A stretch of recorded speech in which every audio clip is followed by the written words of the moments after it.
بسم الله الرحمن الرحيم الحمد لله رب العالمين الصلاة والسلام على رسول الله صلى الله عليه وسلم ودنا تكبرات ود فيسبوك بيج ተከታታዮች ሙስሊምና ሙስሊማት በድጋሚ السلام عليكم ورحمة الله وبركاته እንደም ክርስቲያኖች ሰላም ብያችኋለሁ። እሺ በዚህ አንዴ እንሞክርና የመጨረሻ እድል ኢንሻአላህ በሜሴንጀር እናደርጋለን ማለት ነው። ወላሂ አየር ይዟል በጣም ማለት ነው። ለምሳሌ አብደላን ፈቅደዋል። እስኪ ሞጎሳውንም እስኪ ሞክር አንተም ማንሳት እምቢ ካለ ካላስ አልሰራም ማለት ነው። ራሱ አብደላ ሲደውል ደርሶኛል ማለት ነው። እሺ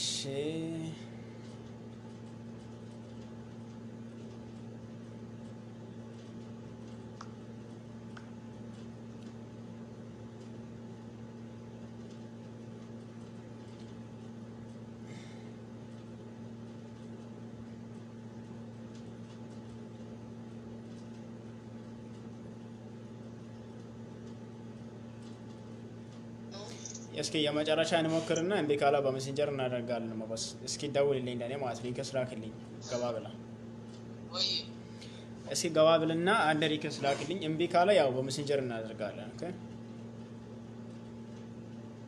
አሁን ምን ላድርግ? ላይቭ ላይ ገብቼ ሊንክ ያለው አሁን በላኩት ሊንክ እስኪ አንድ ገብተህ ሊንክስ ላክልኝ የመጨረሻ። እሺ قل أعوذ برب الناس ملك الناس إله الناس من شر الوسواس الخناس الذي يوسوس في صدور الناس اللهم السماوات والأرض أنزل به الشهداء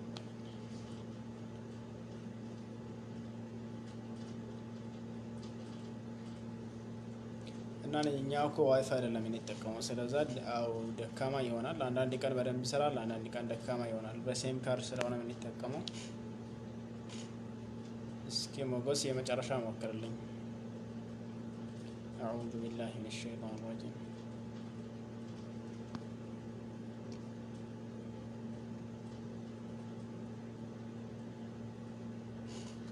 ኮሜንት አይመጣም።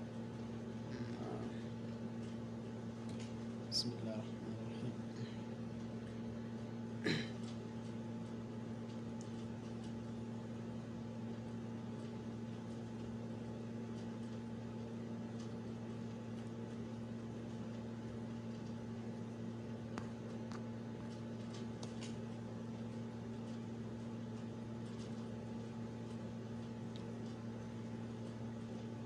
እሺ እምቢ ብለዋል። ከላስ ሞገስ አይሰራም። እምቢ ብለዋል ከላስ። ስለዛ ያው በሜሴንጀር እናድርገው ማለት ነው።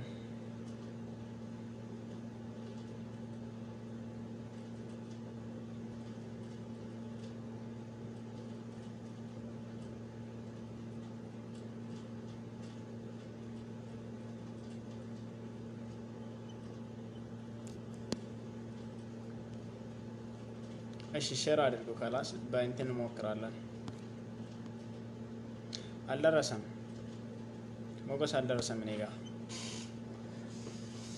እሺ ሼር አድርጎና ከላስ በሜሴንጀርም እንቀጥል ኢንሻአላህ። ምክንያቱም ያው ነገም እንደዛ ሊሆን ይችላል። ያው በተዘጋጀንበት ቀን ብንሄድ የተሻለ ነው ማለት ነው።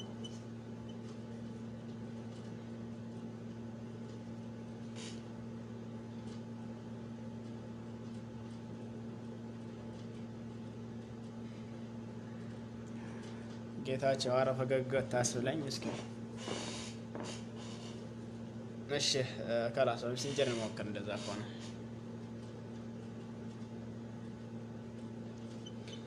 ሞገስ አቤት አቤት። እንግዲህ ያው ኔትወርኩን ብሏል። እኔ ጋር ይመስለኛል ኔትወርክ ትላንትም እንደዚህ ያስቸግረው ነበር። በሆነ ሰዓት ነው የሰራው ማለት ነው። አንተ ስትልክልኝም አይደርስም ራሱ። እንደዛው እንቀይር እንጀምር ወይስ እንቀጥል? አሬ በእኔ ችግር የለም። እሺ ከላስ እንቀጥል። እኔ እኮ በሁለትም እኮ እየላኩልህ ነው። ይሄ ነው ወንጌል ያሸንፋል የሚል እኮ አለ። አዎ ሊካኝ ነበር። በእኔ ስልክ ነው ችግሩ፣ በሌላ አይደለም። ምክንያቱም ለሌሎች ሰዎችም ሲልክ አልደረሰም ራሱ። ስለዛ እኔ ጋር ነው ችግሩ። ኢንተርኔት ሙሉ ሚዲያ አይደለም የሚጠቀመው፣ ግማሽ ሚዲያ ነው። ለዛ ይመስለኛል እምቢ ያለው። እሺ አሁን እንቀጥል ኢንሻአላህ። በዚህም እንቀጥል ማለት ነው። መርሐባን ያው እስኪ ሰላም በላቸው መጀመሪያ። ዛሬ ደግሞ ምን ነው ሰላምታም ረሳን እኮ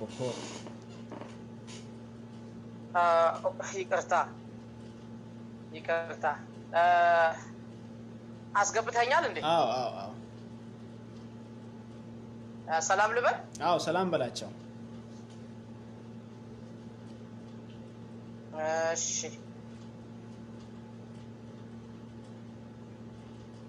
ሰላም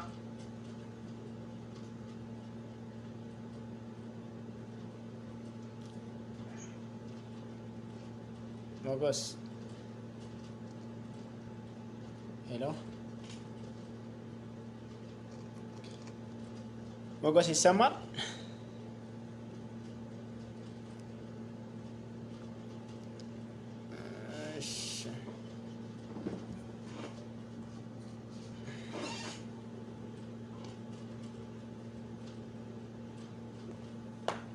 አሁን በዚህ መልስ አይሰማም እንዴ?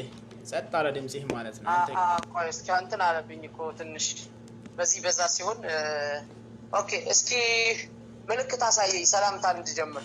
አዎ ሰላም በልስ ገብታል እኮ ገብቻለሁ። እሺ አዎ አለ እኮ እየሰሙ ነው። ስለዚህ ሰላም በላቸው። ሰላም ጤና ይስጥልኝ። አሰላሙ አለይኩም ወራህመቱላሂ ወበረካቱ በቋንቋችሁ ማለት ነው። እግዚአብሔር የተመሰገነ ይሁን። እንደምን አላችሁ የእግዚአብሔር ቤተሰቦች፣ የፈጣሪ ልጆች?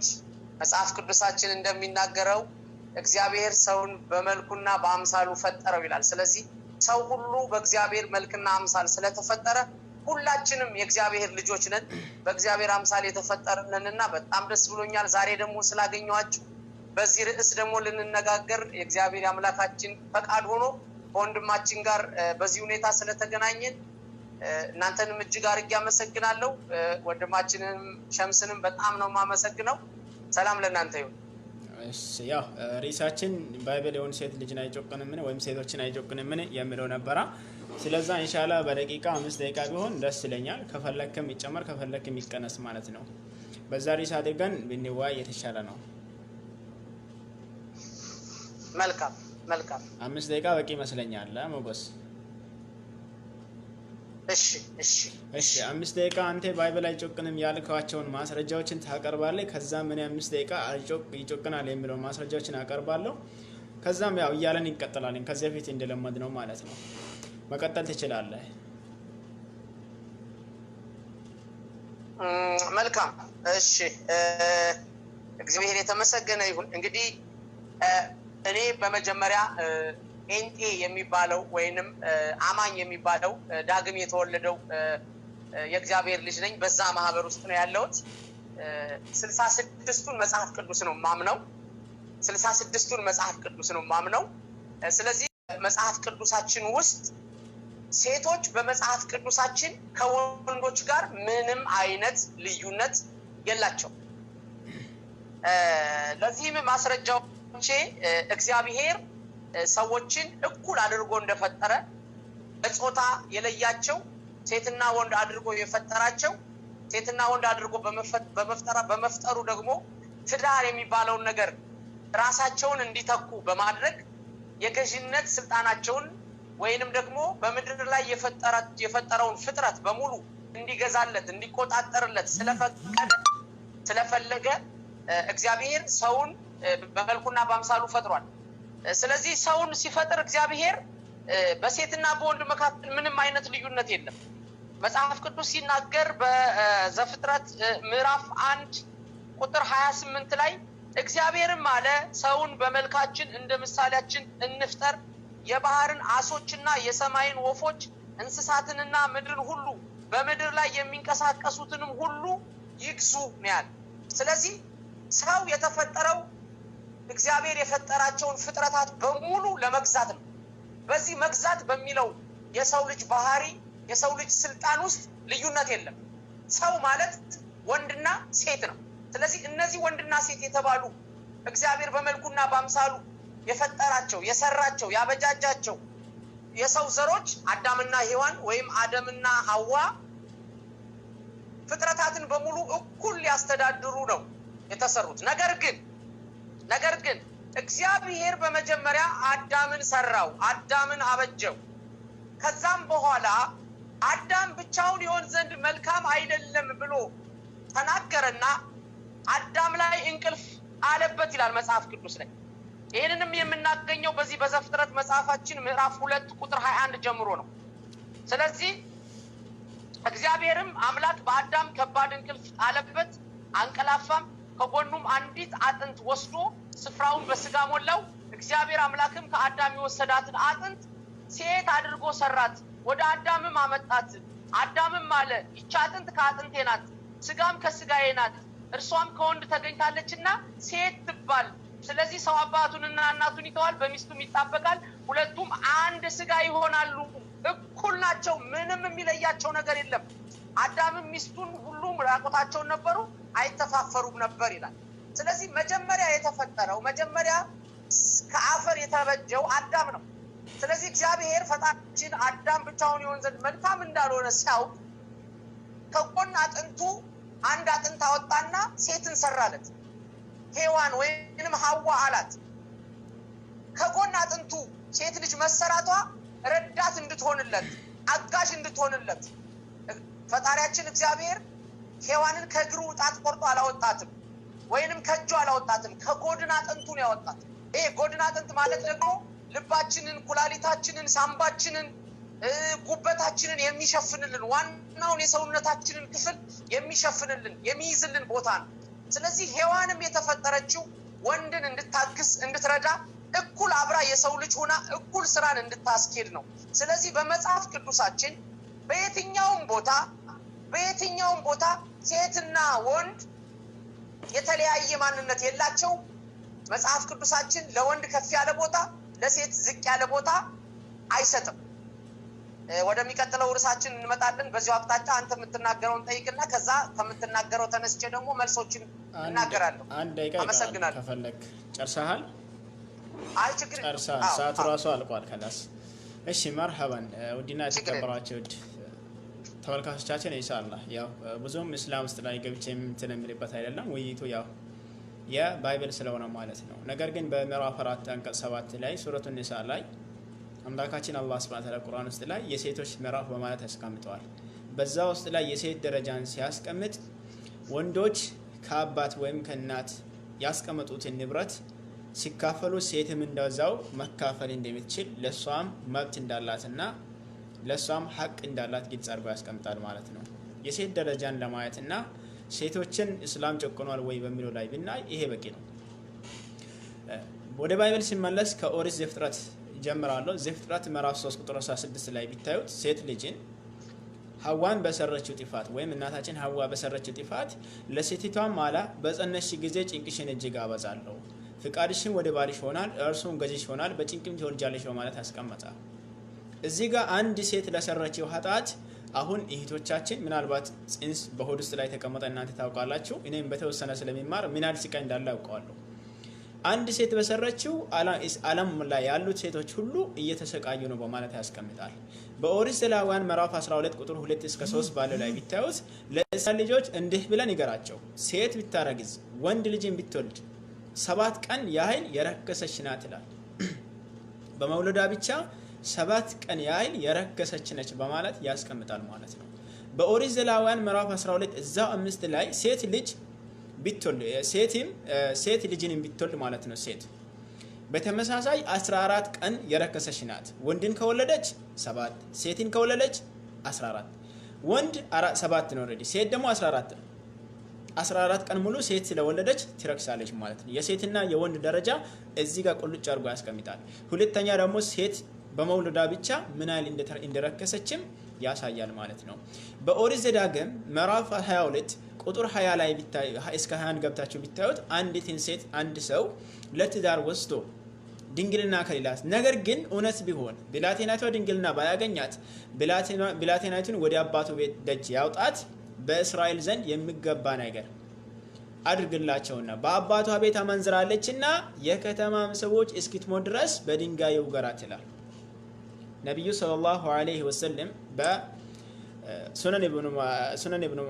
ሱነን አቡ ዳውድ መጽሐፍ 12 ቁጥር 99 ላይ ሴቶችን አትምቱ ነው ያሉት። ነገር ግን ድንግልና ስለሌላት ብቻ ግደሏት ይላል ማለት ነው።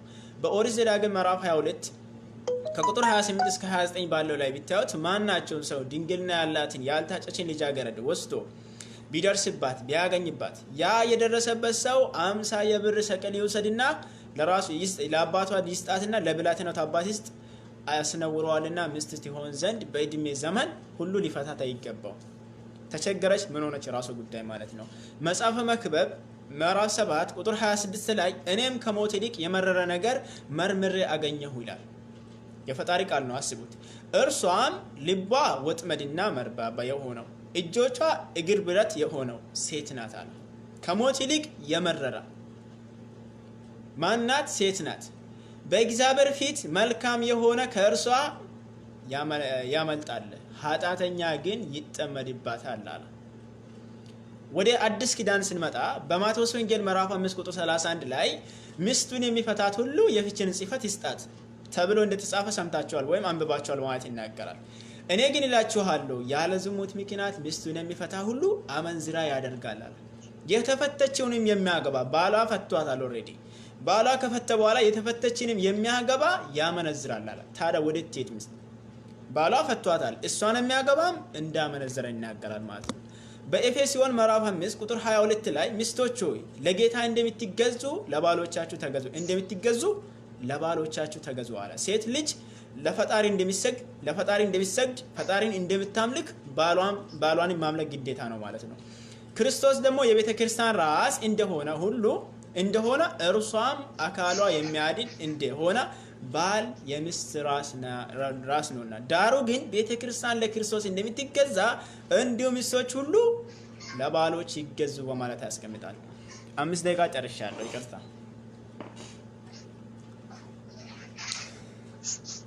አሁንም 5 ደቂቃ እሰጥሃለሁ፣ ምንም ችግር የለም፣ መቀጠል ትችላለህ። መልካም። እንግዲህ አሁን አንተ እየተናገርከን ያለኸው ወንዶች ከፍ እንዳሉ ሴቶች ደግሞ ዝቅ እንዳሉ ነው እየተናገርከን ያለው። ማለት እግዚአብሔር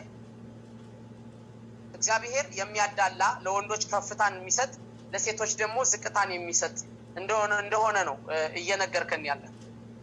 ይሄ አሰራር የእግዚአብሔር አሰራር ወንድ ልጅ የእግዚአብሔር በወንድነቱ የእግዚአብሔር አምሳያ ነው። ያ ማለት ሴት ልጅ በሴትነቷ የእግዚአብሔር አምሳያ አይደለችም ማለት አይደለም። ለምሳሌ በማቴዎስ ወንጌል ምዕራፍ 19 ከቁጥር 1 እስከ 9 ላይ ስታነበው ሙሴ እናንተ ነብያችን የምትሉት ሙሳ እኛም ነብይ ነው የምንለው ሙሴ ስለ እስራኤል ልጆች ስለ አይሁዳውያን የልባቸው ጥንካሬ አማካኝነት ፍች እንዲሰጣቸው ፍችን አጽድቆላቸዋል። ነገር ግን ይህን ቃል በዚሁ በማቴዎስ ወንጌል ምዕራፍ 19 ከቁጥር 1 ጀምሮ ስታነበው እግዚአብሔር ፍችን እንደሚጠላ እግዚአብሔር ፍችን እንደማይፈልግ ይናገራል። ሙሴ ግን ለእስራኤላውያን ፍችን ፈቅዶላቸዋል። አንዴ ከቁጥር 1 ጀምሬ ላንብብልህ ፈጠን ብዬ። መጽሐፍ ቅዱስ እንደዚህ ይላል፣ ኢየሱስም ይህን ነገር ከፈጸመ በኋላ ከገሊላ ሄዶ ወደ ባህር አውራጃ ወደ ዮርዳኖስ ማዶ መጣ። ብዙ ሕዝብም ተከተሉት፣ በዚያም ፈወሳቸው። ፈሪሳውያንም ወደ እርሱ ቀረቡና ሲፈትኑት ሰው በሆነ ምክንያት ሁሉ ሚስቱን ሊፈታ ተፈቅዶለታልን አሉት። አይህ እነዚህ ፈሪሳውያን አስተማሪዎች ናቸው፣ አገልጋዮች ናቸው። ወደ ጌታችንና መድኃኒታችን ኢየሱስ ክርስቶስ መጡና ሊፈትኑት ስለፈለጉ ሰው በሆነ ምክንያት ሌላ ሴት አይቶ ሊሆን ይችላል፣ ቆንጆ ሴት አይቶ ከሷ የተሻለች ወይም ስላመነዘረችበት ሊሆን ይችላል፣ ወይም መውለድ ስለማትችል ሊሆን ይችላል። ግን በሆነ ምክንያት ሚስቱን ሊፈታ ተፈቅዶለታልን አሉት። ኢየሱስ ግን መልሶ እንዲህ አለ፣ ፈጣሪ በመጀመሪያ ወንድና ሴት አደረጋቸው አለም። ስለዚህ ሰው አባቱና እናቱን ይተዋል፣ ከሚስቱም ጋር ይተባበራል፣ ሁለቱም አንድ ስጋ ይሆናሉ የሚለውን ቃል አላነበባችሁምን? ስለዚህ አንድ ስጋ ናቸው እንጂ ወደፊት ሁለት አይደሉም፣ ልዩነት የላቸውም። እግዚአብሔር ያጣመረውን እንግዲህ ሰው አይለየውም። አንድ ሰው አንድን ሴትን ካገባ በኋላ መለያየት አይቻልም፣ አብሮ መኖር ነው የሚቻለው። እነርሱም እንኪያስ ሙሴ የፍቻዋን ጽፈት ሰጥተው እንዲፈቱት ስለምን አዘዝ አሉት። አንተ እንደዚህ እያልከን ከሆነ ሙሴ እኮ መፍታት ከፈለጋችሁ የፍቻዋን ጽፈት ስጧት፣ 80ችሁን ቅደዱ፣ ፍቱ፣ መፍታት ትችላላችሁ ለምን አለ ብለው ሲጠይቁት ምን አለ? እርሱም ሙሴስ ስለ ልባችሁ ጥንካሬ ሚስቶቻችሁን ትፈቱ ዘንድ ፈቀደላችሁ። ይሄን የፈቀደላችሁ እግዚአብሔር አይደለም ሙሴ ነው። እኔ ግን ከጥንት ግን እንዲህ አልነበረም። አየህ እግዚአብሔር ሴትና ወንድን ሲፈጥርና ወደ ጋብቻ ሲያመጣቸው እንዲፋቱ አይደለም፣ አብረው እንዲኖሩ ነው። ጋብቻቸው ፍጹም እንዲሆኑ ነው። ነገር ግን እስራኤላውያን ኢየሱስ ክርስቶስ የመጣባቸው እስራኤላውያን ሙሴ እናንተ ሙሳ የምትሉት የተወለደባቸው እስራኤላውያን ሲያያቸው ሚስት ካገባ በኋላ አንድ ወንድ ወደ ሌላ ሴት ይሄዳል፣ ሌላ ሁለተኛ ያገባል፣ ሌላ ሁለተኛ ይመኛል። ሕጉን ሲያየው እንዲያገባ አይፈቀድለትም። ስለዚህ ልባቸው ጥንካሬ ስል ሙሴ ከእግዚአብሔር ያልተቀበለውን ከመጀመሪያ ጀምሮ ከፍጥረት መጀመሪያ ጀምሮ ያልነበረውን የጋብቻ ፍችን እንዲሰጣቸው አዘዘ። ስለዚህ ጌታ ኢየሱስ ክርስቶስ ምን አለ? እርሱም ሙሴ ስለ ልባችሁ ጥንካሬ ሚስቶቻችሁን ትፈቱ ዘንድ ፈቀደላችሁ። እግዚአብሔር አላለም፣ ሙሴን ያዘዘላቸው። እኔ ግን እላችኋለሁ ያለ ዝሙት ምክንያት አይ ሚስት የምትፈታው መቼ ነው? ባል እያላት ከባሏ ውጭ ወደ ሌላ ወንድ ሄዳ ስትገኝ፣ ወይም ባልም የሚፈታው ከባል ውጭ ወደ ሌላ ሴት ሄዶ ሲገኝ ነው። ጨርሰናል። ሞገስ ካልሆነ ግን ደቂቃውን አጨርሰናል። በቀጣዩ እስከምንገናኝ ሰብር አድርግ ማለት ነው። ደቂቃ አልቋል ኢንሻአላህ። ያው የኔ ነው አሁን መያዝ ትችላለህ። 48 ላይ ነኝ ያለሁት። እሺ ሞገስ ከአንድ በላይ ማብለጥን ወይም ወንድን ከሴት ማሳነስና መብለጥን የተናገረው ነገር ግን አይደለም እንደዛ። ወደ ኋላ ሊመልሳችሁ ኤፌሶን ምዕራፍ 5 ቁጥር 24 ላይ ማለት ነው። ዳሩ ግን ቤተክርስቲያን ለክርስቶስ እንደምትገዛ እንዲሁ ሚስቶች ደግሞ በሁሉ ለባሎቻቸው ይገዙ ይላል። እንግዲህ ማቴዎስ ወንጌል ምዕራፍ 6 ቁጥር 24 አካባቢ ይመስለኛል ለሁለት ጌቶች መገዛት ፈጽሞ የተከለከለ ነው ብሏል ባይብል። አንድ ጌታ እንደምትገዙ ነው ያስተማረው። ነገር ግን ሴት ሁለት ጌታ ነው መገዛት አለበት ማለት ነው። ቤተክርስቲያን ለክርስቶስ እንደምትገዛ ሁሉ ከሰገደች ቤተክርስቲያን ለክርስቶስ የምትሰግድ ከሆነች ክርስቶስ የምታምልክ ከሆነች ሴት በድጋሚ ደግሞ በተመሳሳይ ለባሏ ትስገድ ነው። ይሄን ነው ያስቀመጠው ማለት ነው። ቆላሲያስ ምዕራፍ 3 ቁጥር 18 ላይ ቢታዩት ሚስቶች ሆይ በጌታ እንደሚገባ ለባሎቻችሁ ተገዙ ይላል። እንዴት ነው የሚገዙት? ቅድም እንዳልኩትም ወደ አንደኛ ጴጥሮስ ምዕራፍ 3 ላይ ሲንመጣ በደንብ ያብራራል። እንግዲህ በቀድሞ ዘመን በእግዚአብሔር ተስፋ ያደረጉን ቅዱስ ሴቶች ደግሞ ለባሎቻቸው ሲገዙ ተሸልመዋል አለ። ተሸልሞ ነበሩና እንግዲህ ሳራ ለአብርሃም ጌታ ብላ እየጠረች ትታዘዝለት ነበር ይላል። ትታዘዛለች ነበር፣ ጌታ እያለች ትታዘዝ ነበር። ይህ ጌትነት የአምልኮት ነው። ቅድም እንዳልኩትም በኤፌሶን ምዕራፍ 5 ቁጥር 24 ላይ ያለው ቤተክርስቲያን ለክርስቶስ እንደምትገዛ ሚስቶች ለባሎች ይገዙ ያለውን አስምሮ ይሄንን ማለት ነው። በአንደኛ ጢሞቴዎስ ምዕራፍ 2 ቁጥር 11 እስከ 13 ይዩት እስኪ። ሴት በነገር ሁሉ የተገዛች በዝግታ ትማር አለ። ማስተማር አትችልም ራሱ። ሴት ግን በዝግታ ትኖር እንጂ ልታስተምር ወይም በወንድ ላይ ሊሰነጥል አልፈቅድም አለ። ሴት ልጅ በክርስትና ማስተማር የሚባል ነገር ቦታ የላትም ማለት ነው። በአንደኛ ቆሮንቶስ ምዕራፍ 14 ከቁጥር 34 እስከ 35 ይዩት። ሴቶች በማህበር ምን ይበሉ? ዝም ይበሉ ይላል። ሴቶች በማህበር ዝም ይበሉ። ሕግም ደግሞ እንደሚለው እንዲገዙ እንጂ እንዲናገሩ አልተፈቀደላቸውም ይላል። ሴት ልጅ ለመናገር ሳይሆን ለመገዛት ነው የተፈጠረችው ነው እያለው። ለማገልገል ብቻ ነው የተፈጠረችው ነው እያለ ያለው እዚህ። በዚህ አያቆምም። ለሴት በማህበር መካከል መናገር ነውር ነውና ምንም ሊማሩ ቢወዱ በቤቶቻቸው ባህሎቻቸውን ይጠይቁ ይላል። ኦሬዲ አንድ ሴት ምንም ለመማር ከፈለገች ባሏን ነው መጠየቅ አለበት። ባል የሌለች ምን እንደምትሆን አልገለጸም ባይብል። አንብቤያለሁ አይቻለሁ።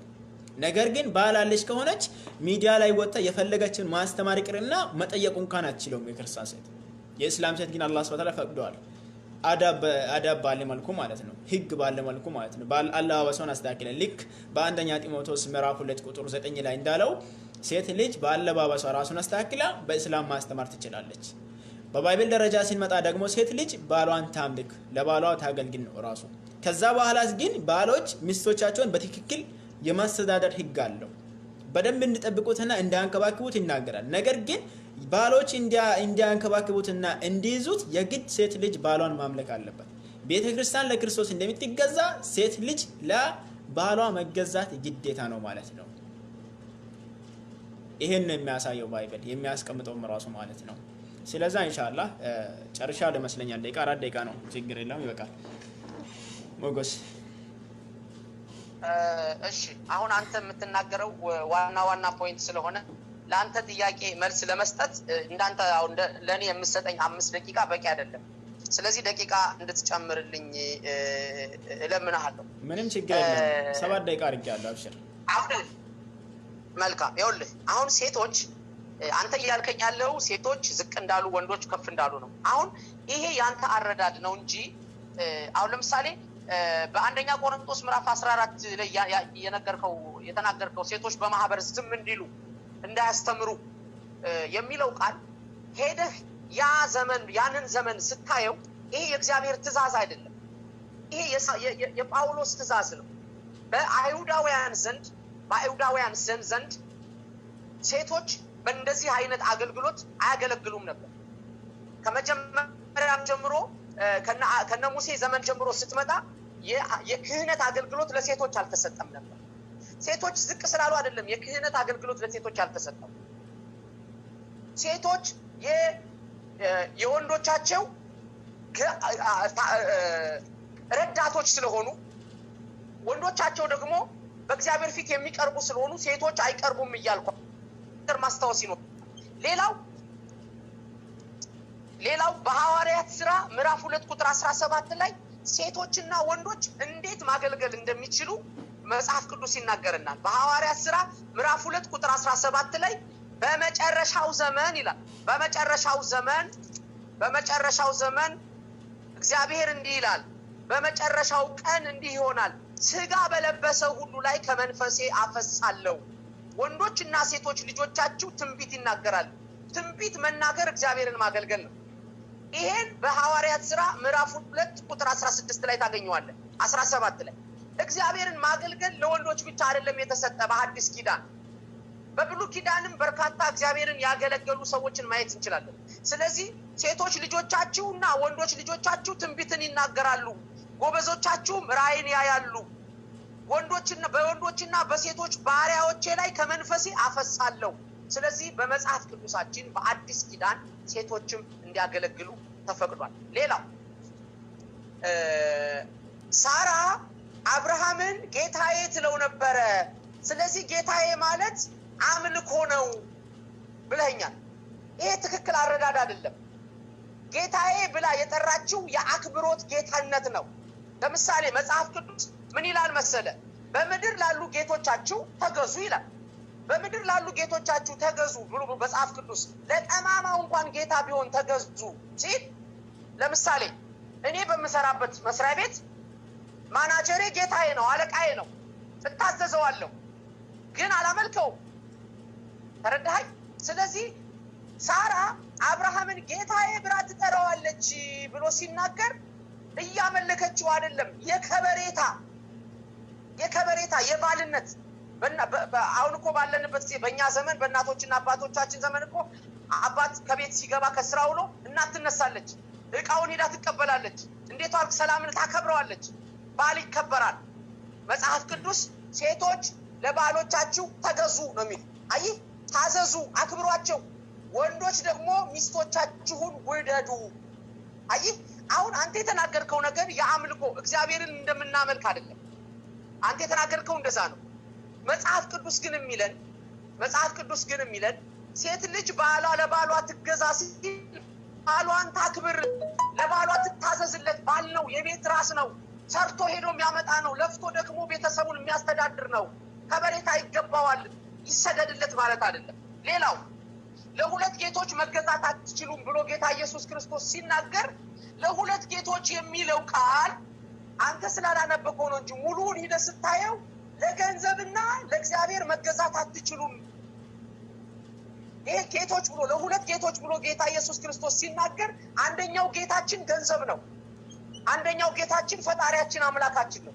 ስለዚህ ለገንዘብና ለእግዚአብሔር መገዛት አትችሉም፣ ወይ ወደ አንዱ ትሄዳላችሁ ወይ ወደ ሌላው ትሄዳላችሁ አለ እንጂ መጽሐፍ ቅዱሳችን ለሁለት ጌቶች መገዛት አትችሉም ሲል ለባልና ለእግዚአብሔር መገዛት አትችሉም እያላቸው አይደለም ሴቶች። ስለዚህ ሴቶች ጌታዬ ብላ ባሏን ብትጠራ አምላኬ ብላ እየጠራቸው አይደለም። የከበሬታ ባል መሆኑን ባል ስለሚከበር ሚስት ደግሞ ስለምትወደድ ነው። ሌላው ሴት ልጅ በዝግታ ትማር የሚለው በአንደኛ ጢሞቴዎስ የጻፍከው ትክክል ነው። ይሄ የተጻፈበት አውዱ ዋናውን ምዕራፍ ስታነበው በዛን ጊዜ ያ መጽሐፍ በተጻፈበት ጊዜ ሴቶች እንዲወጡ እንዲናገሩ እንዲያስተምሩ አይፈቀድም። ለምሳሌ አሁን በዓለማችን የሴቶች ቀን ይከበራል። የሴቶች ቀን የሚከበረው ለምንድን ነው? ከጥንት ሲመጣ ሲወርድ ሲዋረድ የመጣ አንድ ነገር አለ። ያ ምንድን ነው? ሴት ሁልጊዜ ከቤት እንድትቀመጥ፣ እንዳትማር፣ እንዳትሰራ፣ ወጣ እንዳትታይ፣ ሁሌም ዝቅ እንድትል ነው የምትደረገው። የሴቶች ቀን ሲከበር ግን ሴት ከወንድ ጋር እኩል ናት። ወጣ መስራት ትችላለች፣ ማናጀር መሆን ትችላለች፣ አሰሪ መሆን ትችላለች፣ ነጋዴ መሆን ትችላለች፣ የካምፓኒ ባለቤት መሆን ትችላለች። ስለዚህ የሴቶችን ቀን ስናከብር የእኩልነት ቀን ነው። ይሄም ደግሞ በመጽሐፍ ቅዱሳችን አለ። በመጨረሻው ዘመን በሴቶችና በወንዶች ልጆች ላይ ከመንፈሴ አፈሳለሁ እነሱም ትንቢትን ይናገራሉ ይላል። በዚህ ምክንያት ዛሬ በጴንጤ ቤተክርስቲያን ብትሄድ ሴቶች ያገለግላሉ። ነቢያት ሆነው ያገለግላሉ፣ ሐዋርያ ሆነው ያገለግላሉ፣ ፓስተር ሆነው ያገለግላሉ፣ ወንጌላዊ ሆነው ያገለግላሉ፣ በዲቁና ያገለግላሉ፣ በዝማሬ ያገለግላሉ። በብሉይ ኪዳን ጊዜ ግን ይሄ ሁሉ ስርዓት ለሴቶች አልተሰጠም ነበር። ያ ማለት ግን ያ ዝቅ ይላሉ ማለት አይደለም። እንደውም በብሉይ ኪዳን ስታየው ቤተሰብ የሚጠራው በወንድ ነው፣ በወንድ ነው የሚጠራው። የከሌዘር የከሌዘር የከሌዘር የከሌዘር ተብሎ ወንዱ ብቻ ነው የሚጠራው የሚጻፈው፣ ሴቶች አይጻፉም። ያ ማለት ግን ሴቶች ዝቅ አሉ ማለት አይደለም። እግዚአብሔር ሴቶችንም ይወዳል ወንዶችንም ይወዳል። ለሁሉም እኩል መብት ነው የሰጠው። ያም መብት ደግሞ ዛሬ እንደምናየው ነው። ሴቶች እያገለገሉን በፌስቡክ በቤተ ክርስቲያን በመንገድ ስታይ ሴቶች እያገለገሉን ነው ያሉት። ስለዚህ በሴትና በወንድ መካከል ልዩነት የለም ለማለት ነው። ቀጥል። 3 ጊዜ ተናግሬያለሁ፣ 2 ጊዜ ተናግሬያለሁ። የመጨረሻ 3ኛ እኔ ደግማለሁ። ከዛ ወደ ጥያቄ እንሄዳለን ማለት ነው። ስለዛ ለእኔ 5 ደቂቃ ነው አሁን የሚበቃኝሽ። ባይበል ይፈጽም። አይ ችግር የለውም። 7 ደቂቃ 10 ደቂቃ ተናገር፣ ችግር የለውም። ችግር የለም። በኦሪት ዘሌዋውያን ምዕራፍ 15 ከቁጥር 19 ላይ ያለውን ቀጥያ አነባለሁ። ከዛም የሚሰጠውን ይሰጣለሁ ማለት ነው። ሴት ፈሳሽ ነገር ቢኖርባት በስጋው ያለው ፈሳሽ ነገር ደም ቢሆን በመርገሟ 7 ቀን ትቀመጣለች። የሚነካትም ሁሉ እስከ ማታ ድረስ ርኩስ ነው ይላል። መርገምም ስትሆን የምትተኛባት ነገር ሁሉ ርኩስ ነው ይላል። አስምሮ በደም የምትተኛባት ሁሉ ርኩስ ነው፣ የምትቀመጥበትም ነገር ሁሉ ርኩስ ነው። መኝታውንም የሚነካ ሁሉ ልብሱን የሚጠብ በውሃ የሚታጠብ እስከ ማታ ድረስ ርኩስ ነው። የምትቀመጥበትንም ነገር ሁሉ የሚነካ ሁሉ ልብሱን የሚጠብ በውሃ የሚታጠብ እስከ ማታ ድረስ ርኩስ ነው።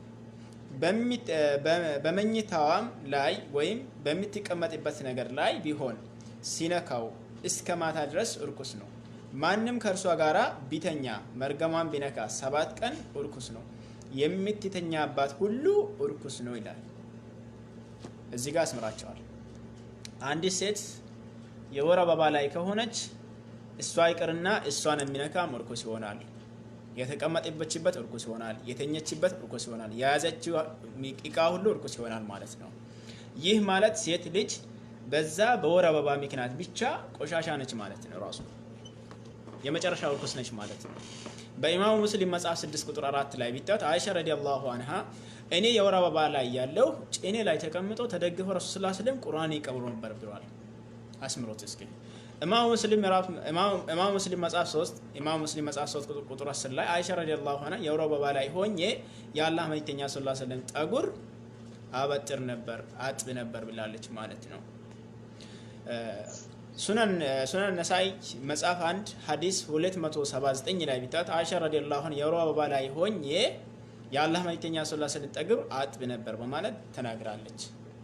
ሱነን ኢብኑ ማጃህ መጽሐፍ 1 ሐዲስ 686 ላይ አይሻ ረዲየላሁ ዐንሃ እኔ በወር አበባ ላይ ሆኜ አጥንት በወር አበባ ጊዜ አጥንት ይግጥ ነበረ።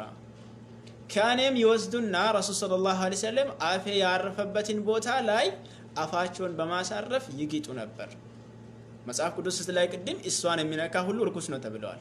በተኛችበት ሁሉ በተቀመጠችበት ሁሉ የሚቀመጥ ርኩስ ነው ብለዋል። ነገር ግን ረሱል ሰለላሁ ዐለይሂ ወሰለም ለኛ ለማስተማር ባደረጉት ድርጊት ላይ እሷ የጋጠችበትን አፏ ያረፈበትን ቦታ ፈልጎ ረሱል ሰለላሁ ዐለይሂ ወሰለም ያድርጉ ነበር፣ ይግጡ ነበር በማለት ትናገራለች። እንደዛው የወር አበባ ላይ እንዳለው በእቃ ሲጠጣ የአላህ መልእክተኛ ሰለላሁ ዐለይሂ ወሰለም እቃ ይወስዱና አፌ ያረፈበት ቦታ ላይ አፋቸውን በማሳረፍ ይጠጡ ነበር በማለት ትናገራለች አይሻ ረዲየላሁ ዐንሃ።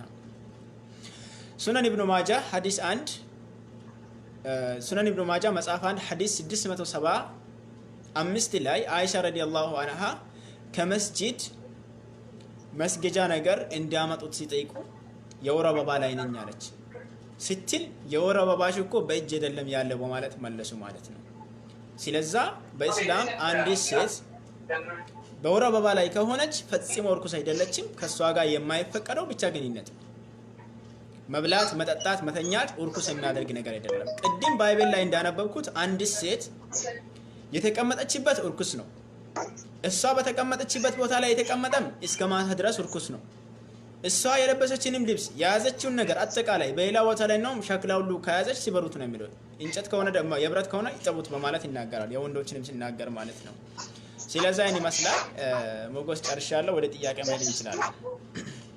የሚጠይቀኝ ነገር ካለ እንድን ልስጥክ። መልካም።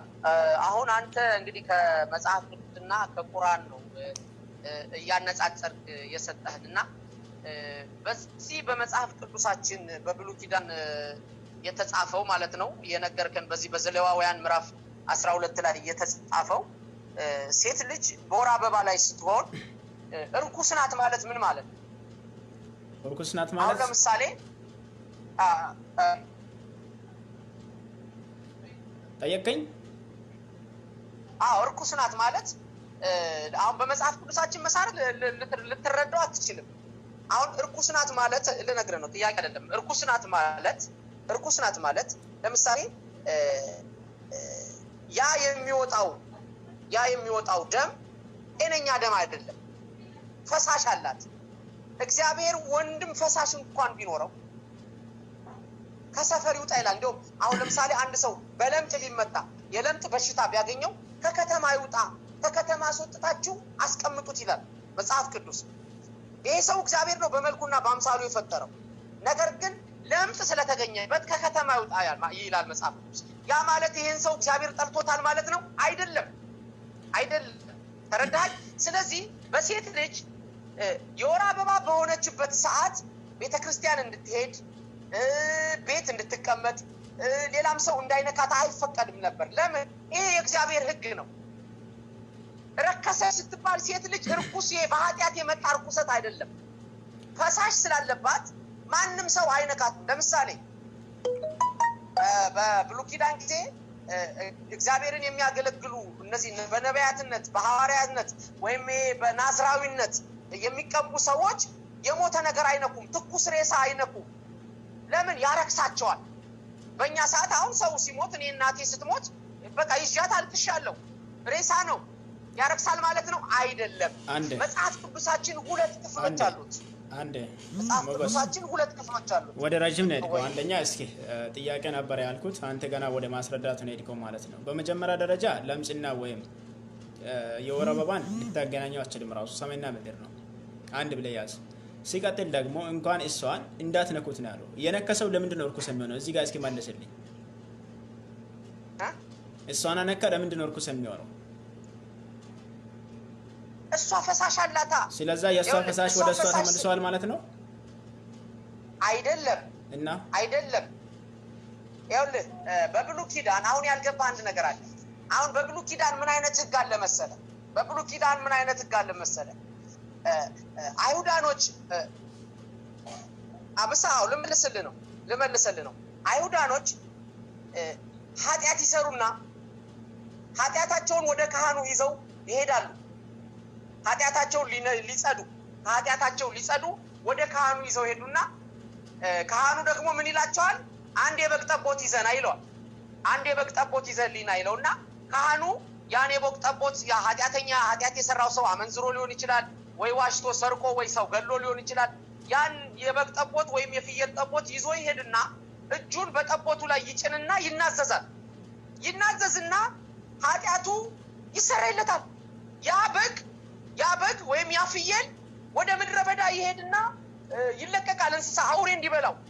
አሁን በዚህ ምክንያት ይኸውልህ እጁን እዛ በግ ላይ ወይም እዛ ፍየል ላይ ጭኖ በሚናዘዝበት ሰዓት የሰውየው ኃጢአት ወደ በጉ ይተላለፋል። እንዴት ሆኖ ነው የሰው ኃጢአት ወደ በግ የሚተላለፈው? አየህ፣ ይሄ የእግዚአብሔር አሰራር ነው። ይሄ የፈጣሪያችን አሰራር ነው። አሁን ይሄ የብሉይ ኪዳን ነው። በብሉይ ኪዳን ጊዜ ሰዎች ኃጢአታቸውን ሄደው ለካህን ይናገሩ ነበር። ዛሬ በአዲስ ኪዳን ደግሞ በኢየሱስ ክርስቶስ ኪዳን ደግሞ ለሰዎች ሄደን ኃጢአታችንን አንናገርም። ቀጥታ ከእግዚአብሔር አምላካችን ጋር እንገናኛለን። ይሄ የእግዚአብሔር አሰራር ነው። ሞገስ፣ አሁን በጥሩ ተረድቻለሁ። የበጉ ኃጢአት የሰውየው ኃጢአት ወደ በጉ ይመለሳል ብለሃል። ኦልሬዲ የሴትዮዋ እርኩስነት ወደ ሰውየው ያልፋል ማለት ነው። ቅድም ሴትዮዋ ሴት ልጅ እርኩስ አይደለም ነው ያልከው አንተ።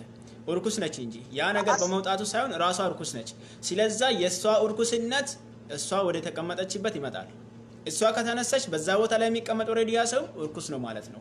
እንደዛ ከሆነ ቅድም እንዳልኩትም ሴት ልጅ ፈሳሽ ነገር በመውጣቷ በዛን ሰዓት የረከሰች ነች ማለት ነው። ራሱ ያው የረከሰች ነች ማለት እኮ ወደ እግዚአብሔር እንደ ኖርማል ሰው አይደለችም። አሁን ለምሳሌ ወንድ ልጅ ስትወልድ 7 ቀን የረከሰች ናት አለ። ሴት ልጅ ስትወልድ ደግሞ 14 ቀን የረከሰች ናት አለ። ይሄ የእግዚአብሔር ስርዓት ነው። ይሄ የእግዚአብሔር ስርዓት ለምን ብለህ መናገር አትችልም። ለምሳሌ እኔም ለምን አይደለም ወንድ ልጅ ለምሳሌ በኦርቶዶክሶች ብትሄድ ወንድ ልጅ በ40 ቀኑ ሴት ልጅ በ80 ቀኗ ክርስትና ትነሳለች። ግን ሁለቱም ሰዎች ናቸው።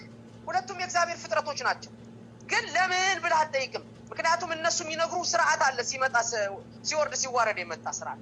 አሁን ግን ይሄ ሁሉ አሁን አንተ ያልተረዳኸው ነገር መጽሐፍ ቅዱስ 2 ክፍሎች አሉት። 2 ኪዳኖችን የያዘ ነው። ለምሳሌ በእናንተ በሙስሊም አሁን እኔ ብዙ ዩቱብ ምናምን ሳይ በሙስሊም አሁን በቅርብ ሰዓት የት ነው ሶሪያ ነው ኢራቅ ውስጥ የሰው ሚስት ሲያባልግ ተይዞ በድንጋይ ተቀጥቅጦ ሲሞት አይቻልም። ሶማሊያ ውስጥ በሸሪዓ በሚባለው ህግ ከዚህ በፊትም በብዙ ዩቱብ ቻናል አይቻለው ሴቶች እስከ አንገታቸው ድረስ ወደ መሬት ተቀብረው በድንጋይ ተወግረው ሲሞቱ ያውም የቤተሰቦቻቸው ባልየው ልጆቿ መጣው በድንጋይ ሲወግሯት አያለው። ይሄ በብሉይ ኪዳን ነበረ፣ በመጽሐፍ ቅዱሳችንም አለ። ዓይንን ያጥፋ ይላል። እጅን የቆረጠ እጁ ይቆረጥ ይላል። አሁን እሱ ወደ ሌላ ቦታ ነው ራሱ። ይሄ ሌላ ነገር ነው። ራሱ ይለያል። አንድ ደቂቃ አስተኝ። አሁን ይኸውልህ እያስረዳው ነው። በብሉይ ኪዳን የነበረው ህግ አሁን የነገርኩህ እንደዚህ ዓይን ስለ ዓይን ጥርስ ያወለቀ ሰው ጥርሱ ይውለቅበት ይላል። አሁን ግን በአዲስ ኪዳን ግን እንደዛ አይደለም። ለምሳሌ ስታመነዝር የተገኘች ሴት በድንጋይ ተወግራ ትሙት ይላል። ቅድም አንብበዋል። እውነት ነው። በብሉይ ኪዳን እንደዛ አይነት ህግ አለ። ኢየሱስ ክርስቶስ ሲመጣ ግን ያቺ ስታመነዝር የተገኘችዋን ሴት አምጥቶ ፊቱ ላይ ወረወራትና ጌታ ሆይ ይቺ ሴት ስታመነዝር አግኝተናታል፣ ምን ትላለህ አሉት። አየህ፣ በህጉ መሰረት ሙሴ በሰጣቸው ህግ መሰረት ስታመነዝር የተገኘች ሴት በድንጋይ ተቀጥቅጣ ነው የምትሞት። ግን ወደ ኢየሱስ አመጡና ይቅርታ አድርግልኝና አንተ ጣልቃ ልግባ እስኪ። በመጀመሪያ ደረጃ እኔ ስለ ህግ አይደለም ያወራሁት። ስለ ህግ ከፈለክ ራሱን የቻለ ርዕስ ነው። የሙሴ ህግ አሁንም አለ። አለመፈጸምና መፈጸም የአንተ ጉዳይ እንጂ እሱ አለ። ከፈለክ ራሱን የቻለ ርዕስ ነው፣ እንመጣበታለን። ችግር የለውም። ይሄንን መልሻለሁ ያልከውን ሰዎች ይገምቱ። ወይ ሌላ ቦታ እንሂድና ጥያቄ ካለክ ጠይቀኝ፣ ወይም ልጠይቅ። አንተ ጠይቀኝ። እሺ፣ ቅድም ጌታ ብሎ መናገር መገዛት አይደለም ብለሃል። ኤፌሶን ምዕራፍ 5 ቁጥር 24 ላይ ዳሩ ግን ቤተክርስቲያን ለክርስቶስ እንደምትገዛ ሚስቶች ለባሎቻቸው ይገዙ ይላል። ቤተክርስቲያን ለክርስቶስ እንደምትገዛ አስምር። እዚህ ጋር ልክ በዛ ሁኔታ ሴቶችም ለባሎቻቸው መገዛት ግዴታ ነው። አንተ ክርስቶስን አመልካለሁ የምትል ከሆንክ ያንተ ሚስት አንተን ማምለክ ግዴታ ነው። ኦኬ ቤተክርስቲያን ለክርስቶስ እንደምትገዛ ሚስቶችም ለባሎቻቸው ይገዙ ይላል። አሁን ይህን ጥያቄ ለመመለስ በመጀመሪያ ክርስቶስ ማን ነው? ቤተክርስቲያን ማናት? ባል ማን ነው? ሚስትስ ማናት? የሚለውን ነገር በስነ ስርዓት መመለስ ይገባናል። ክርስቶስ የእግዚአብሔር ልጅ ነው። ኢየሱስ ክርስቶስ የተላከ ነው፣ መሲህ ነው፣ ነብይ ነው፣ ንጉስ ነው። ቤተክርስቲያን ደግሞ በመጽሐፍ ቅዱሳችን መሰረት እኛ ነን፣ የሰው ልጆች፣ እኛ የእግዚአብሔር ቤተክርስቲያን ነን።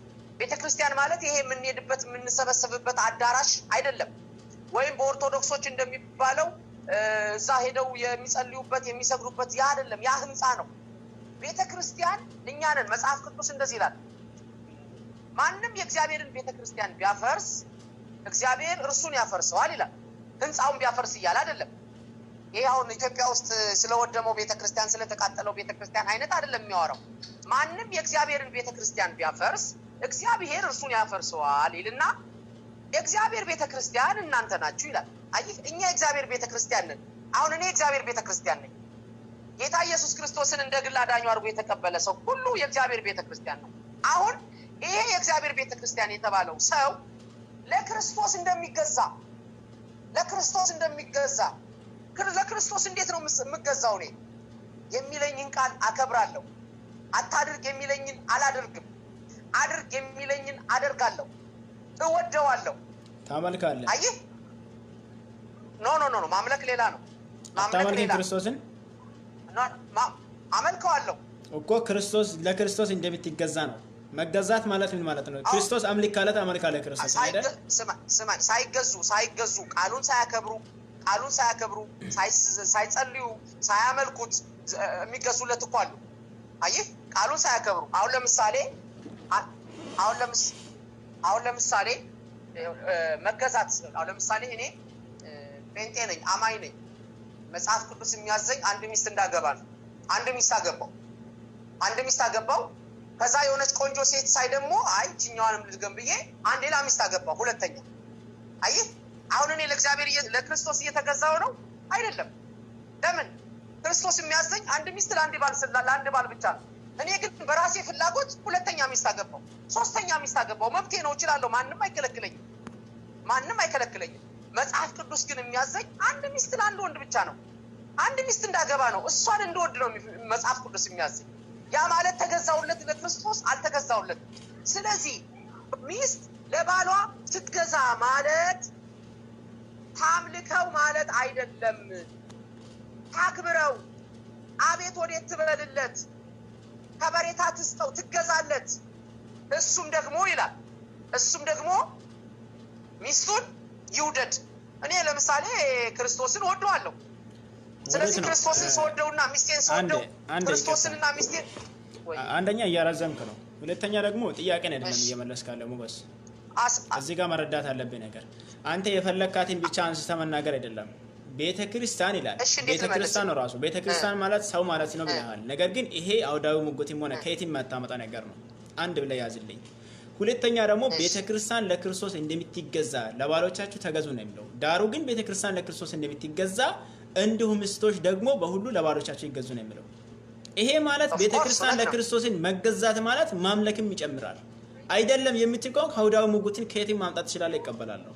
ነገር ግን አንተ ልመልስልህ አሁን አንተ እንደሱ እንዳልከው ማምለክንም ይጨምራል ካል በዚሁ በመጽሐፍ ቅዱሳችን እግዚአብሔር አምላክህ አንድ አምላክ ነው፣ እርሱን ብቻ አምልክ ተብሎ ተጽፏል። አሁን እግዚአብሔር አምላካችን አንድ አምላክ ነው። እንድናመልከው፣ እንድንሰግድለት፣ እንድንዘምርለት፣ እንድንጸልይለት የሚገባ ወደሱ ነው። አንድ አምላክ እግዚአብሔር ነው ያለን። እኔ አምላክ እስራኤል ሆይ ስማ፣ አምላክ እግዚአብሔር አንድ አምላክ ነው፣ እርሱን ብቻ አምልክ ተብሎ ተጽፏል። ስለዚህ አሁን ይኸውልህ መጽሐፍ ቅዱስ እርሱን በእርሱ ልታጋጨው ነው ማለት ነው። ጳውሎስ ይሄን ነገር ለኤፌሶን ቤተክርስቲያን ሲጽፍላት ቤተክርስቲያን ለክርስቶስ እንደምትገዛ ሚስትም ለባሏ ትገዛ ሲል መገዛት የሚለው ቃል አምላክነትን ያጠቃልላል አምልኮንም ያጠቃልላል ካልከኝ እዚሁ መጽሐፍ ቅዱስ ላይ እግዚአብሔር አምላክህ አንድ አምላክ ነው ሌላ አምላክ የለህም ሌላ አምላክ አታምልክ ተብሎ ተጽፏል ስለዚህ አይህ ይሄ መገዛት የሚለው ቃል አምላክነትን አያመለክትም ማክበር መውደድ ቦታ መስጠት ሚላትን መስማት ሳራ አብርሃምን ጌታዬ እንዳለችው ከበር ሲመጣ የኔ ወድ እንኳን ደህና አቅፋ ስማ ምግቡን አብስላ እንድትጠብቀው ልብሱን እንድታጥብለት እሱም ደግሞ እንዲወዳት እሱም ደግሞ ፍሪ ሰዓት ቢያገኝ ሰዓት ምግብ አብስሎ እንዲጠብቃት እሺ ይቅርታ ነው ፍሪ ሰዓት ልብሷን አጥቦ እንዲጠቁስ ለማለት ነው እንጂ ዝም ብለና ዝም ብል በደንብ ብዙ ልትናገር ነው ዝም ብል ያው ታቆማለህ ያልኩ ጠብቅ ልታቆም አይደለም አስቆመኝ በየትኛውም ሰዓት አስቆመኝ ችግር የለም አዎ አንደኛ አንድ ነገር ተጠይቀህ ሌላ ቦታ መሄድ አይደለም ስለ አንድ ጌታ ስለ ሶስት ጌታ አይደለም ያወራነው አንድ ጌታ የሚለው ብዙ ቦታ ወጥቼ ሰጣለሁ እግዚአብሔር አንድ እንደሆነ አንተነን ያወደናን ነው ስለ ሴት ነው መታዘዝ ማለት ባሏ የሚያዝ ነገር ሁሉ መታዘዝ ነው አብለሃል ይሄ ከየትም ያላመጣው ነው ቤተክርስቲያን ለክርስቶስ እንደምትገዛ በሚለው ላይ አንድ ነገር ሰዓት ቀንስ ቤተክርስቲያን ለክርስቶስ እንዴት ነው የምትገዛው እያንዳንዱን ተንተን ይለይላል አሁን ባጭሩ እሺ አላነገርኩህ እኮ ቤተክርስቲያን ለክርስቶስ የምትገዛው አሁን ቤተክርስቲያን እኔ ነኝ ብያለሁ እኔ ነኝ ቤተክርስቲያን የተባልኩት ሰው ይሄ ነው ለክርስቶስ የምትገዛው አንደኛ እንደ ቃሉ በመኖር ነው እርሱን በማክበር ነው የሚለኝን በመስማት ነው ተረዳኸኝ ልክ እንደዛው ሁሉ ሚስትም ለባሏ ሚላትን በመስማት እሱን በማክበር ለሱ ጊዜ በመስጠት እሱን በመንከባከብ ለሱ ልትገዛለት ይገባል አሁን አንተ የጨመርካት መገዛት የምትለው ቃል አምልኮንም ትጨምራለች ካልክ ኦኬ እሺ አምልኮን እንጨምራ መገዛት በሚለው ውስጥ አምልኮን እንጨምረው ይሄ አምልኮን ስንጨምረውና ሚስት ባሏ ሲመጣ ብትሰግድለት ሚስት ባሏ ሲጨምርለት ሚስት ወደ ባሏ ብትጸልይ ይሄ ባሏ ሰው ነው መጽሐፍ ቅዱስ ደግሞ ወደ ሰው እንዳንጸልይ ለሰው እንዳንዘምር ለሰው እንዳንሰግድ ያዘናል ተረዳኸኝ ስለዚህ ይሄ መገዛት የሚለው ቃል አምልኮ ከሚለው ያሉትን ውጭ በሙሉ ያጠቃልላል ከአምልኮ ውጭ ምክንያቱም ሰውን እንዳያመልክ መጽሐፍ ቅዱስ ያዛል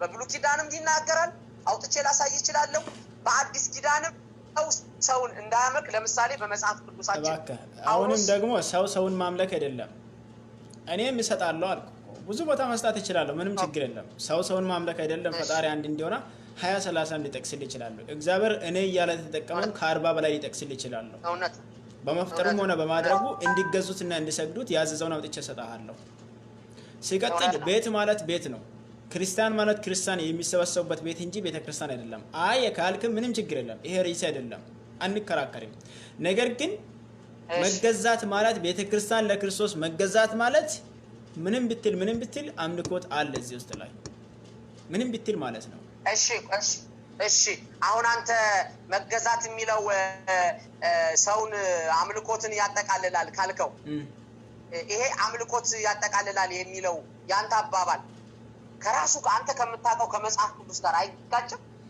ከመጽሐፍ ቅዱስ ጋር እሺ እንደዛ ከሆነ ይሄ መጽሐፍ ቅዱስ ነው የሚጋጨው ከዛኛው ጋር እግዚአብሔር አንድ ነው የሚለው አምላክ አንድ ነው ከሚለው ጋር ጳውሎስ እንደሚጋጨው እኔ አይደለም እዚህ ጋር የሚጋጨው ማሳመር አለበት ነገር ጳውሎስማ እንደማይገጭቆ ከመጀመሪያው ጀምሮ ኤፌሶን ምዕራፍ 5 ነው ምዕራፍ 6 ያልከኝ ሄደ ብታነበው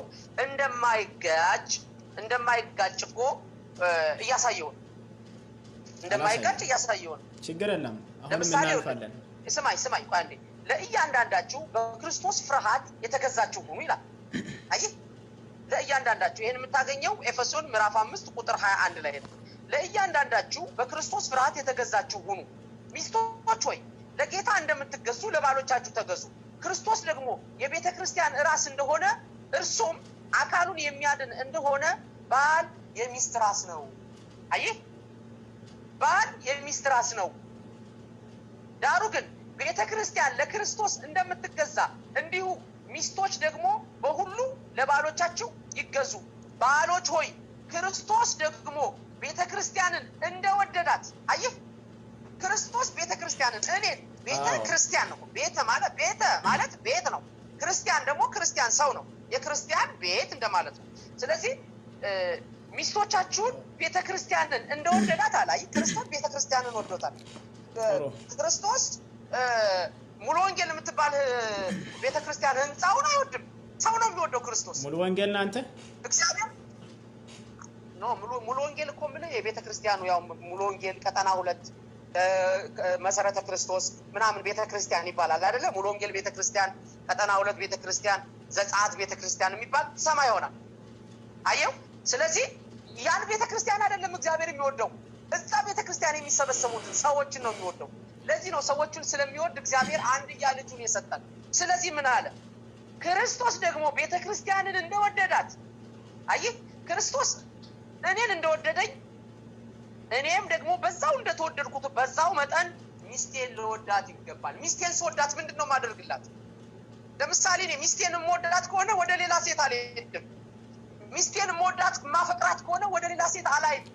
ሚስቴን ማፈቅራት ከሆነ ስሜቷን ረዳታለሁ፣ አላስቆጣትም፣ አላስለቅሳትም። ሞገስ አንደኛ ሌላ ነው።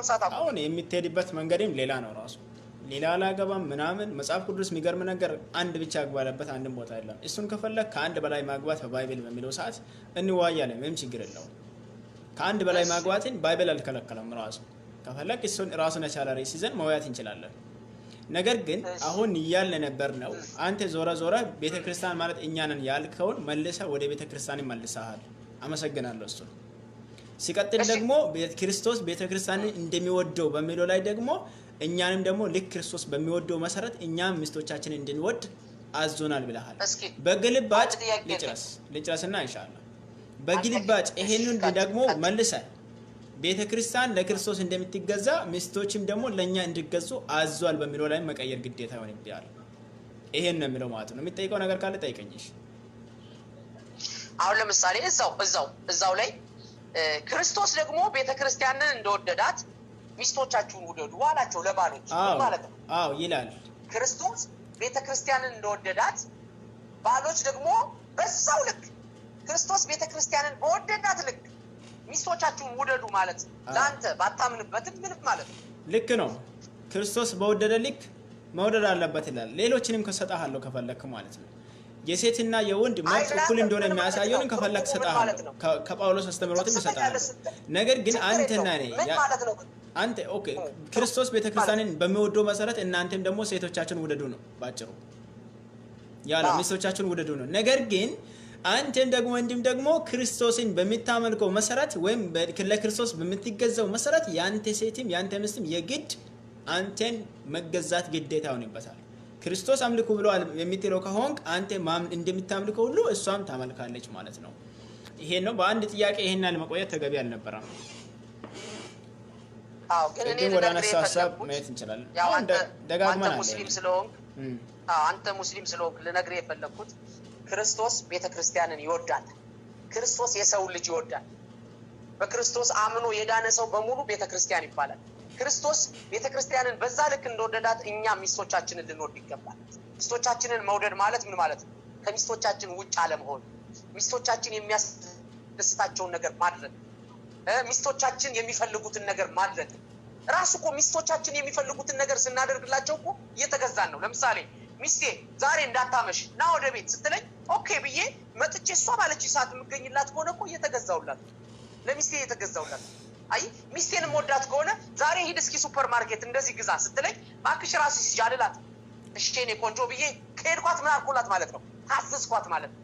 አይ ስለዚህ እኛም ለእግዚአብሔር እንደምንገዛ አሁን ቅድም መለስከው ነው ሞገስ። በአንዱ ሰዓት መጥራት የለብንም። ወደሚቀጥለው ጥያቄ አለክ? ችግር የለውም። ወደሚቀጥለው አንተ ጠይቅ። እሺ ቅድም እንዳልከው በመጽሐፈ መክብብ ምዕራፍ 7 ላይ ቁጥር 26 ማንበብ ትችላለህ። እኔም ከሞት ይልቅ የመረረ ነገር መርምሬ ያገኘው እርሷም ሴት ነች ብሏል። ከሞት ይልቅ የመረረች ሴት ነች ብሎ ነው ያስቀመጠው መጽሐፈ መክብብ ላይ። ይህ የፈጣሪ ቃል ከሆነ የተናገረው ፈጣሪ ነው ማለት ነው። ኦሬዲ አይደለም የምትለውን ከሆንክ በፈጣሪ ቃል ውስጥ ላይ አለ ማለት አይደለም ነው የምትለኝ አይደል? አዎ ልነግርህ ነው። አላዚካን አሁን መጽሐፍ ቅዱሳችን ሁሉም የፈጣሪ ቃል አይደለም። መጽሐፍ ቅዱሳችን ሁሉም የፈጣሪ ቃል አይደለም። መጽሐፍ ቅዱሳችን ውስጥ የፈጣሪ ቃል አለ፣ የአምላካችን ቃል አለ። መጽሐፍ ቅዱስ አሁን እኔ ያዝኩት 66ቱ መጽሐፍ ቅዱስ በሙሉ 66ቱም ሁሉ የእግዚአብሔር ቃል አይደለም። እዚህ ውስጥ የሰው ቃል አለ። እዚህ ውስጥ ለምሳሌ በመጽሐፍ ቅዱሳችን አህያ እንደ ሰው ሆና ተናግራለች። ላሳይ እችላለሁ። አህያ አፍ አውጥታ እንደተናገረች መጽሐፍ ቅዱስ ይናገረናል። አህያ አፍ አውጥታ የተናገረችውን ደግሞ መጽሐፍ ቅዱስ ቁጭ አድርጎ አሳይቶናል። በለዓም የሚባል ነብይ ነበረ። ይሄ በለዓም የሚባል እስራኤላውያን ከግብጽ ወጣው ወደ ተስፋይቱ ምድር ወደ ከነዓን ሲሄዱ መንገድ ላይ ባላቅ የሚባል ንጉስ አስቸገራቸው። ባላቅ ደግሞ በለዓምናና እርገምልኝ አላቸው። በዚህ መካከል እሺ ብሎ አህያውን ጭኖ ታሪኩ ብዙ ነው ሲሄድ አህያው መልአኩ ከፊት ለፊቷ ሰይፍ የተመዘዘ ሰይፍ ይዞ ስታይ ጊዜ ቆመች። ለምን ትቆሚያለሽ ብሎ ሲቀጠቅጣት እሱ መልአኩን አላየው። አፍ አውጥታ ለምን ትመታኛለህ? እኔ እኮ ሁሌ ታዝዤሃለሁ፣ ዛሬ ለምን ትመታኛለህ ሲላት አልሄድልኝ ስላልሽ ነው አለ። አሁን ይኸውልህ ይሄን ቃል አህያዋ የተናገረችውን ቃል ሙሴ ያስቀምጦልናል። እሺ ወደ ጥያቄ እንሂድ። የሰይጣንን ማለት ነው ከፈለገን በሌላ ቀን ማለት እንችላለን። አሁን ይኸውልህ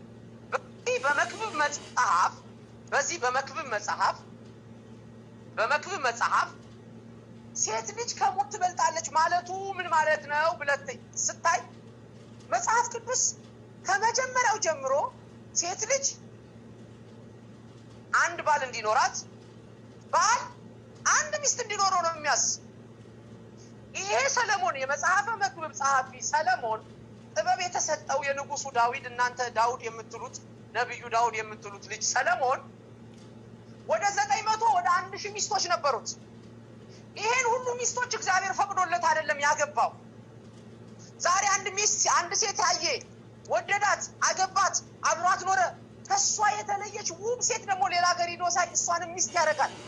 አይ አሁን ለምሳሌ ዛሬ በዚህ በምድራችን ሴቶች እግዚአብሔር ውበት ሰጥቷቸዋል። ተክለ ቁመናቸው፣ መልካቸው በጣም የሚያማምሩ ከወንድ ይልቅ ሴቶች ነው የሚያማምሩ። ስለዚህ ወንድ ልጅ ሴትን ሲያይ ለኃጢአት ነው የሚጋበዝ፣ ለዝሙት ነው የሚጋበዝ። ወይኔ እቺን ሴት ባገባት ይላል። አይ ይሄ ሰው ጥበብ ተሰጥቶታል፣ አይቷል። በርካታ ሴቶችን በርካታ ሚስቶችን ሰበሰበ። ይሄን ሁሉ ግን እግዚአብሔር ፈቅዶለት አይደለም ማለት አትችልም። ነው አይደለም ማለት አትችልም። ይሄ ግን ርዕሳችን አይደለም እንጂ ከኦሪት ዘፍጥረት እስከ ራዕይ ድረስ ሰለሞን አንተ 1000 ሚስት ማግባት ጥፋት ነው ብሎ የተናገረበት አንድ ጥቅስ የለም። ከፈለክ ማምጣት ትችላለህ። አንድ ጥቅስ የለም። ግን ከርዕሳችን ልንወጣ ነው እንጂ ከኦሪት ዘፍጥረት እስከ ራዕይ እግዚአብሔር አይቶ ዝም ካላ ኦሬዲ ፈቅዷል ማለት ነው ያ ነገር። ግልጽ ነው። እስኪ አንድ ጥያቄ ልጠይቅህ። እሺ አንድ ጥያቄ ልጠይቅህ። አሁን ለምሳሌ እኔ ክርስቲያን ነኝ፣ አንድ ሚስት አለች። ነገ ብድግ ብዬ ተነስቼ ሌላ ሚስት ባገባ መብቴ እኮ ነው። ከነገ ወዲያ ደግሞ ብድግ ብዬ ሄጄ ሌላ ሀገር ኢትዮጵያ ሄጄ ሌላ ሶስተኛ ሚስት ባገባ እግዚአብሔር ወዶ ለምን ታገባለህ ይለኛል እንዴ?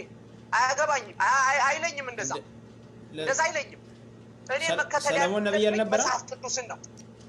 ይኸውልህ ሰለሞን ስህተት እኮ ነው የሰራው። ስህተት አልሰራም። ይሄ እኮ የሰለሞን ስህተት ነው። ስህተት አልሰራም። እስኪ አምጣልኝ ስህተት ሰራ የሚለው እስኪ ከሬሱ ሊታወጣ ነው እንጂ አምጣ እስኪ። እሺ አንብብልኝ ቦታውን እስኪ ስህተት ሰራው። እንዴት ስህተት ሰራ? እንዴት ስህተት ሰራ? አልሰራም። ሰለሞን ስማኝ፣ ሰለሞን የእግዚአብሔርን ቃል ጠንቅቆ ያውቃል። መጽሐፍ ቅዱስ አንድ ሴት ለአንድ ወንድ ብቻ እንደሚያዝ ያውቃል። አይደለም እንደውም ሰለሞን ሞገስ ሬሱን ሊታወጣ ነው እንጂ እግዚአብሔር ከአንድ በላይ ማግባትን ይፈቅዳል። ከፈለክ አውጥቼ ሰጣሃለሁ። ግን ሬስ አይደለም። ለዳዊት ዝሙት በሰራ ጊዜ ዳዊት ዝሙትን በሰራ ጊዜ በዜና ውስጥ ላይ ተጠቅሷል። ይህም አንሶ ቢሆን ኖሮ ይጨምርልህ ነበር ነው ያለው ገና እግዚአብሔር። ሁለት ሚስት ሰጥቶ ማለት ነው ሶስተኛ ሊጨምር ነበር። አንተ አንድ የምትለው ነገር ከየት እንታመጣችልኝ ማለት አልሰጠውም እኮ ያ ማለት ሰጥቻለሁ ማለት እኮ አይደለም። ይኸውልህ ያ ማለት እኮ ሰጥቻለሁ ማለት አይደለም። ይሰጥህ ነበር ማለት ነው። ስማኝ እኛ ሰዎች ለየት የሚያደርገን ራሱ ከመላእክታን ራሱ ለየት የሚያደርገን አንዱ ባህሪያችን ፈቃድ አለን። የፈለግነውን የማድረግ አሁን እኔ ኮየት ነው ያለሁት። ነገ ትኬት ቆርጬ ብድግ ብዬ ሀገሬ መግባት እችላለሁ። ስራም አልፈልግም፣ ትዳርም ይቅርብኝ፣ ሚስቴ ሳታውቅ ብድግ ብዬ መሄድ እችላለሁ። አይ ፍቃድ አለኝ። ግን ይሄ መሄጄ ትክክል ነው አይደለም። መሄድ ትክክል አይደለም። ልጄን ትቼ ለማን ሄዳለሁ? ሚስቴን ትቼ ለማን ሄዳለሁ? ስራዬን ትቼ ለማን ሄዳለሁ? አይ ፈቃድ አለኝ።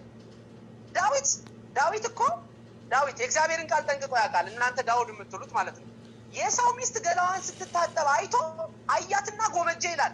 ፈለጋት አስጠራትና ንጉስ ስለሆነ አዋተኛ ይላል። ወደ ርዕሱ እንምጣ። ወደ ርዕሱ ልመጣ እሱን በሌላ ቀን እንመጣለን። ምንም ችግር የለውም። እሺ ሰለሞን ይሄን የተናገረበት ንጉሱ ሰለሞን ጠቢቡ ሰለሞን ይሄን የተናገረበት ምክንያት አይኑ የሚጎመጅ ሰው ስለሆነ ባለው ስልጣንና ባለው ገንዘብ ባለው ዕውቅና ተመርኩዞ ያያትን የወደዳትን ሴት ሁሉ ሲያከማች ሲያገባ ከግብጽ ንጉስ የንጉሱ ልጅ ሲያገባ ከሶሪያ ልጅ የሶሪያን ንጉስ ሲያገባ የፈለገውን ስላረገ ሚስቶችን አከማቸ። ይሄ ግን ስህተት ነበረ። የእግዚአብሔር ቃል አይፈቅድለትም።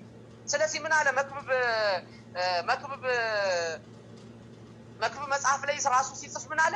ሴት ልጅ ከሞት ትበልጣለች አለ። ከሞት ትበልጣለች ማለቱ ሴት ልጅ ማሳነሱ ነው? አይደለም። ከሞት ይልቅ የመረረ ትናት ነው። የመረረ ነገር መርምር ያገኛል። ከሞት ይልቅ የመረረ ነገር የሰው ልጅ እሷም ሴት ነች። እጇ ላንብብልህ ቦታውን ከፈለክ እንደገና መክብብ ልክፈትና ማለት ነው። መጽሐፈ መክብብ ምዕራፍ 7 ቁጥር 26 ላይ እኔ ከሞት ይልቅ የመረረ ነገር መርምሬ ያገኘሁ፣ እርሷም ልቧ ወጥመድና መርባባ የሆነው እጇም እግር ብረት የሆነ ሴት ናት አለ። በእግዚአብሔር መልካም የሆነ ከእርሷ ምን ይላል? ይመጣል፣ ከእርሷ እንትን ያመልጣል ይላል። ኃጢአተኛ ግን ይጠመድባታል ይላል። ከሴት አየው ሴት ልጅ ወጥመድ ናት። ሴት ልጅ ወጥመድ ናት። ምኗ ነው ወጥመድ የሆነው? ውበቷ። እግዚአብሔር ሲፈጥራት ውብ አድርጎ ነው የፈጠራት። ታሳሳለች ሲያዩት። ተክለቁመናዋ፣ ጸጉሯ፣ አይኗ፣ ጡቶቿ፣ ሁሉ ነገሯ ያምራል።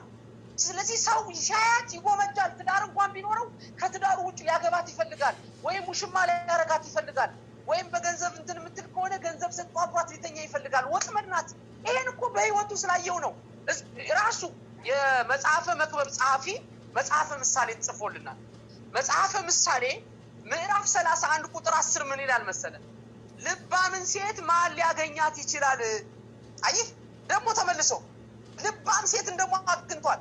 ልባምን ሴት ማን ሊያገኛት ይችላል አለ። ራሱ ጠየቀ። ልባምን ሴት ማን ቁጥር ምዕራፍ 31 ቁጥር 10 ባንዴ ላውጣል። 31 ቁጥር 10 ምን አለ? ልባምን ሴት ማን ሊያገኛት ይችላል? ዋጋዋም ከቀይ እንቁ እጅግ ይበልጣል። አይ ሴት ማለት ሴት ናት። እንግዲህ ስለ ሴት ቅድም ምን አለ? ከሞት ይልቅ መራራ ናት አለ። ከሞት ይልቅ ሴት ልጅ ምንድናት አለ? መራራ ናት አለ። እዚህ ጋር ግን መጣና መጽሐፈ ምሳሌ ምዕራፍ 31 ቁጥር 10 ላይ ምን አለ? ሴት ልባምን ሴት ማን ሊያገኛት ይችላል?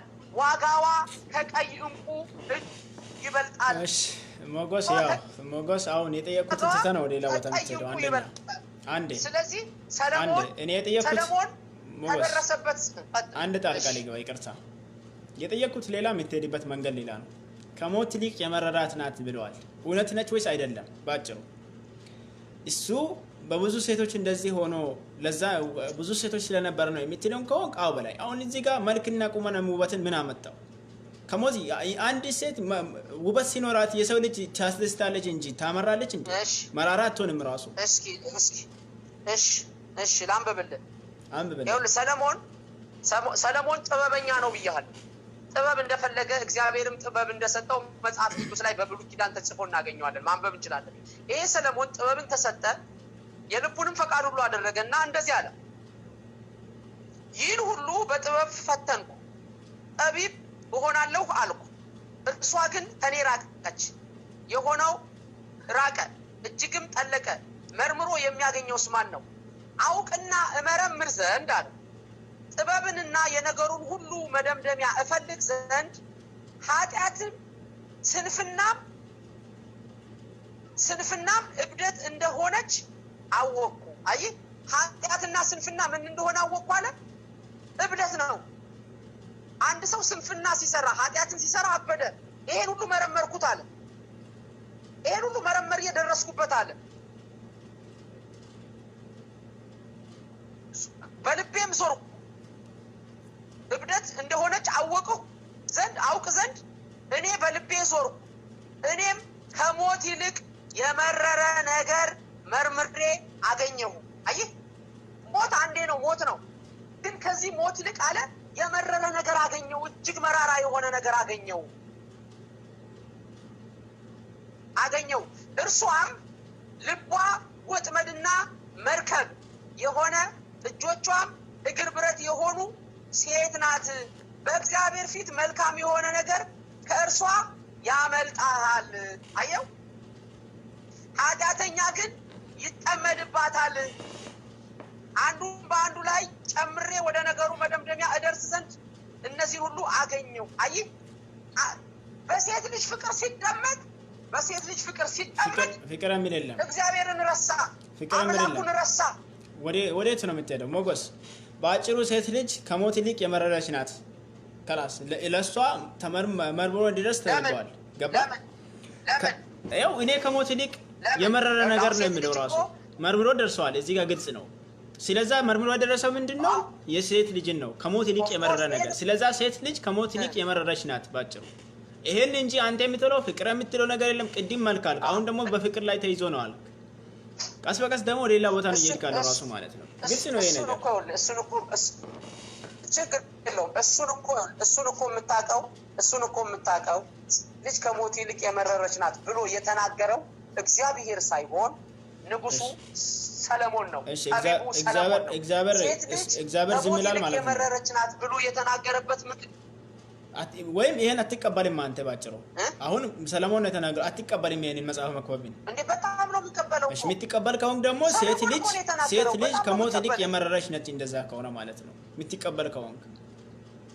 አሁን ደግሞ ሰለሞን ነው የተናገረው እያልክ ነው። ሙሉ ምዕራፉን ስታነበው ሙሉ ምዕራፉን አይደለም፣ ከላይ ቀጥለ ማንበብ ትችላለህ። ምንም ችግር የለውም። እሺ፣ ከላይ ቀጥለ ማንበብ ትችላለህ። ግን ከላይ ቀጥለ የምታመጣ ነገር የለም ራሱ። የመረረች ናት ማ ይኸውልህ። እሺ ይሄኛውን ቃል ምን ልታረገው ነው ታዲያ? ይሄኛውን ቃል ምን ልታረገው ነው? የትኛው ካልከኝ ቁጥር 25 ላይ ኃጢአትም ስንፍናም እብደት እንደሆነ አውቅ ዘንድ እኔ በልቤ ዞርኩ። እኔም ከሞት ይልቅ የመረረ ነገር መርምሬ አገኘሁ። እርሷም ልቧ ወጥመድና መርከብ የሆነች እጆቿም እግር ብረት የሆኑ ሴት ናት። አሁን አንተ ሴትን ስታይ በሙሉ ዝም ብለህ ትወዳለህ? አይደለም። ሴት ልጅ አትመርም። አይደለም። አሁን መልሰህ ደግሞ ወደ ሌላ ቦታ ነው እየሄድካለሁ። ሴት ልጅን በማየቴ ነው ያልጠላም ራሱ። የሚወድ ከሆንክ እወዳለሁ፣ ማልወድ ከሆንክ እንደ ሰው ነው የሚያያት እሷን በግልጽ። ነገር ግን እዚህ ጋር ሴት ልጅ ምንድነች? ከሞት ይልቅ የመረረች ነች።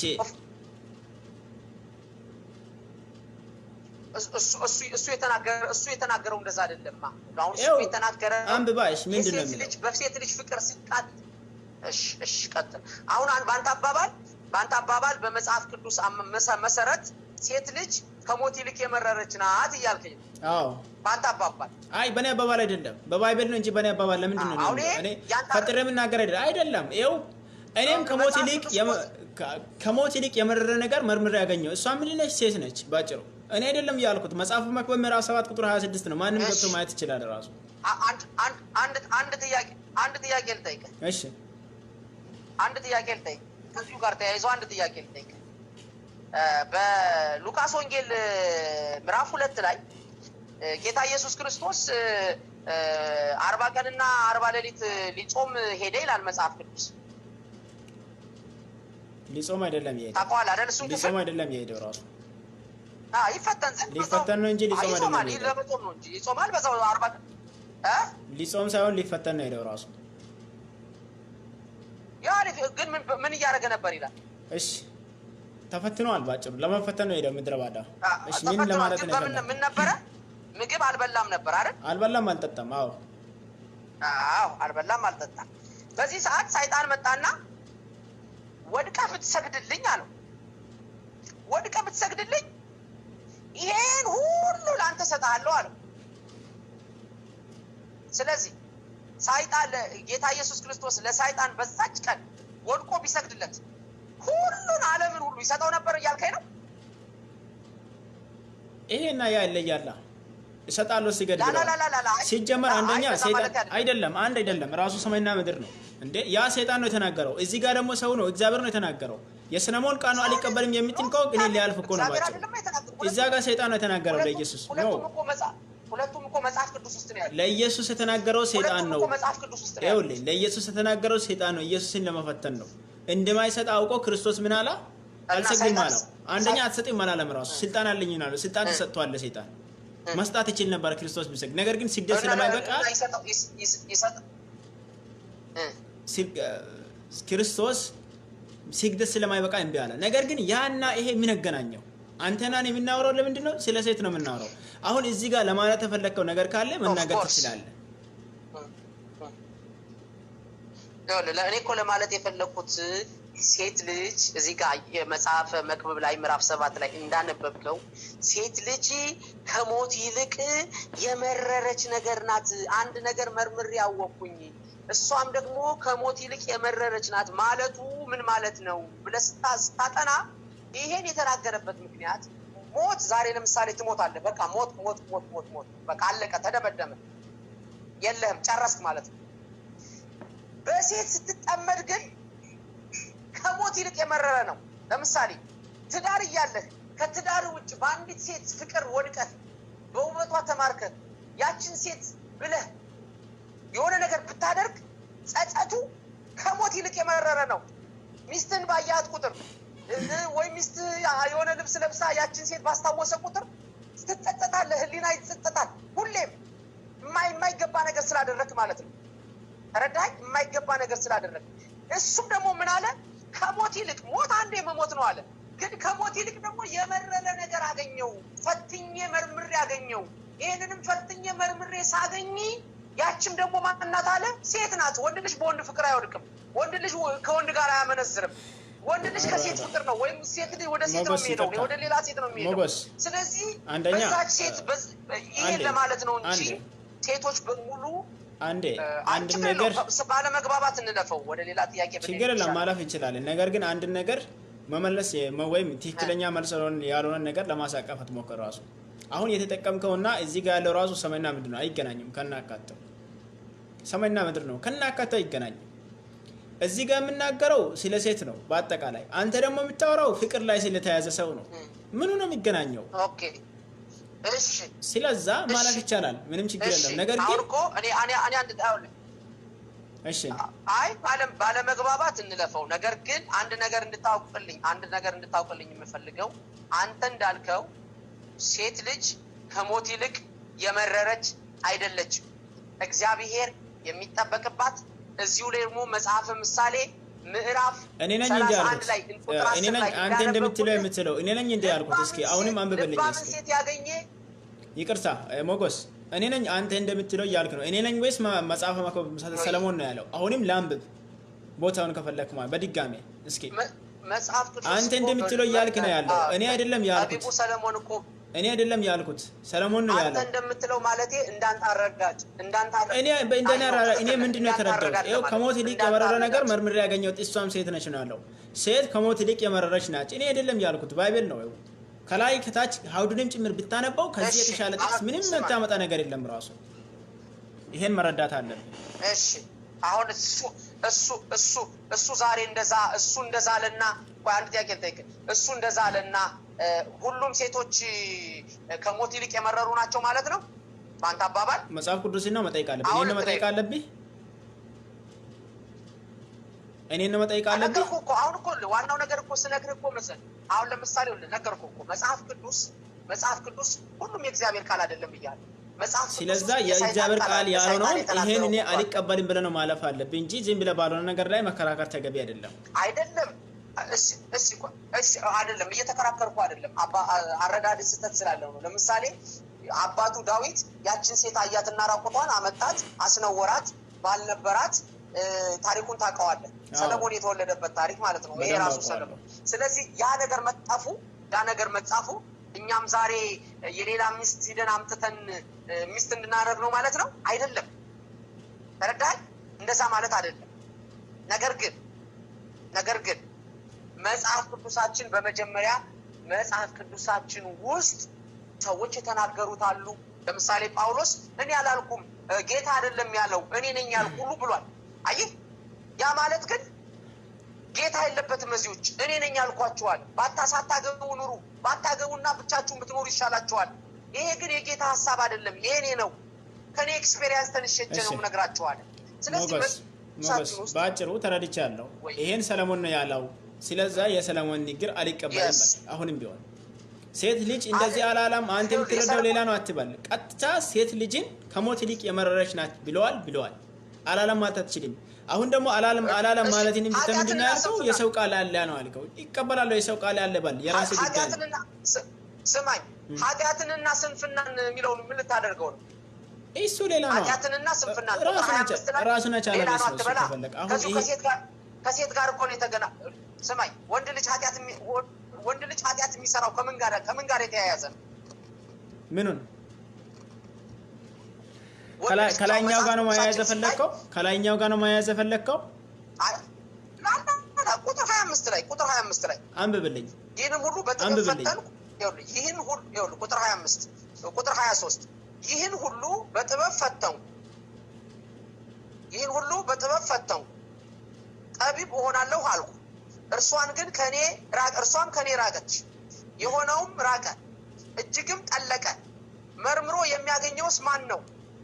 አውቅና እመረምር ዘንድ ጥበብንና የነገሩን ሁሉ መደምደሚያ እፈልግ ዘንድ ኃጢአትም ስንፍናም እብደት እንደሆነች አውቅ ዘንድ እኔ በልቤ ዞርኩ። አየህ ዞረ በልቡ ፈለገ እብደት ምን ማለት እንደሆነ፣ ኃጢአት ምን ማለት እንደሆነ፣ ኃጢአት ከየት እንደሚገኝ፣ እብደት ከየት እንደሚገኝ ዞረ ፈለገ። መጨረሻ ላይ ምን አለ? መረምር ዘንድ ጥበብንና የነገሩን ሁሉ መደምደሚያ እፈልግ ዘንድ ኃጢአትም ስንፍናና ኃጢአትም እንደሆነች አወቅኩ። አውቅም ዘንድ በልቤ ዞርኩ። እኔም ከሞት ይልቅ የመረረ ነገር መርምሬ አገኘሁ። ስለዚህ ከላይኛው ጋር ምን አገናኘው? ኃጢአትን ሰራ። ከላይኛው ጋር ምን አገናኘው? ሰማይና ምድር ነው ራሱ። ከላይ ያለውን አንደኛ ደረጃውን መርምሮ አገኝቷል። ሁለተኛ ደረጃ ምን ነው ያገኘው? ከሞት ይልቅ የመረረውን ሴትን ነው መርምሮ ያገኘው። ከፈለክ አሁንም ሌላ ቃል ማጥናት ይችላል። እኔ ተረድቻለሁ የምትልን ተመናገር ይችላል። ነገር ግን ባልሆነ ነገር ላይ ብዙ መንገድ ባትሄድ ጥሩ ነው። ከመጀመሪያ ቀጥለ ቢታይ እርስ በርስ የሚጋጩ ቃላቶች ናቸው። ቃላቱ ራሱ አንድ ጥያቄ ልጠይቅ። እሺ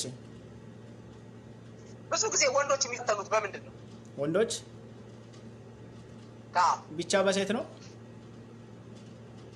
አይደለም። ብዙ ጊዜ በአብዛኛው ወንድ 80-90% ወንድ የሚፈተነው በምንድን ነው?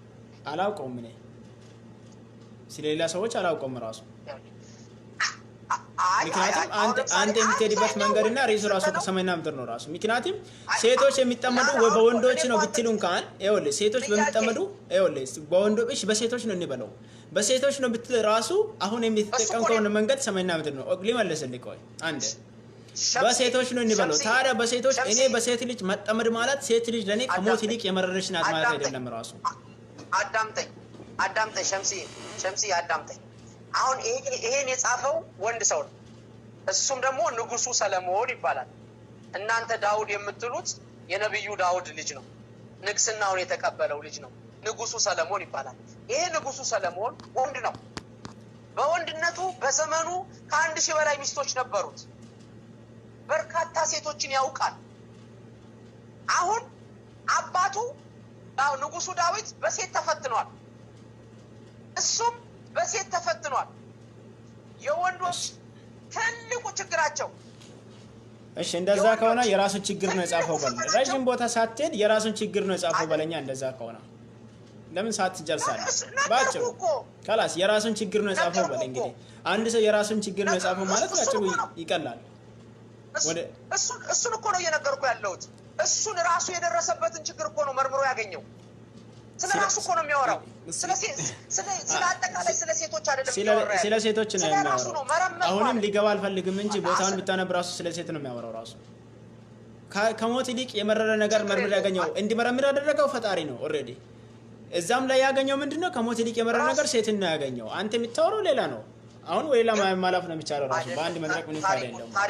ታሪኩን ብዙ አንግባባም በዚህ ታሪኩን ሄደ ግን ብታየው ይሄ ሰው በዘመኑ ከአንድ ሺህ በላይ ሚስቶች ያያት ሁሉ የሚያምረው ያያት ሁሉ የሚያስጎመጀው ያያቱን ሁሉ ባለው ስልጣን በገንዘቡ በእውቅናው በስሙ እየተመካ ሄዶ አምጥቶ ሚስት የሚያደርግ ይሄን ሁሉ አየና እንደውም መጽሐፍ ቅዱሳችን ምን እንደሚታጣለ በመጨረሻም ደግሞ ሊሞት ሲል እግዚአብሔርን አሳዝኖ ነው የሞተው።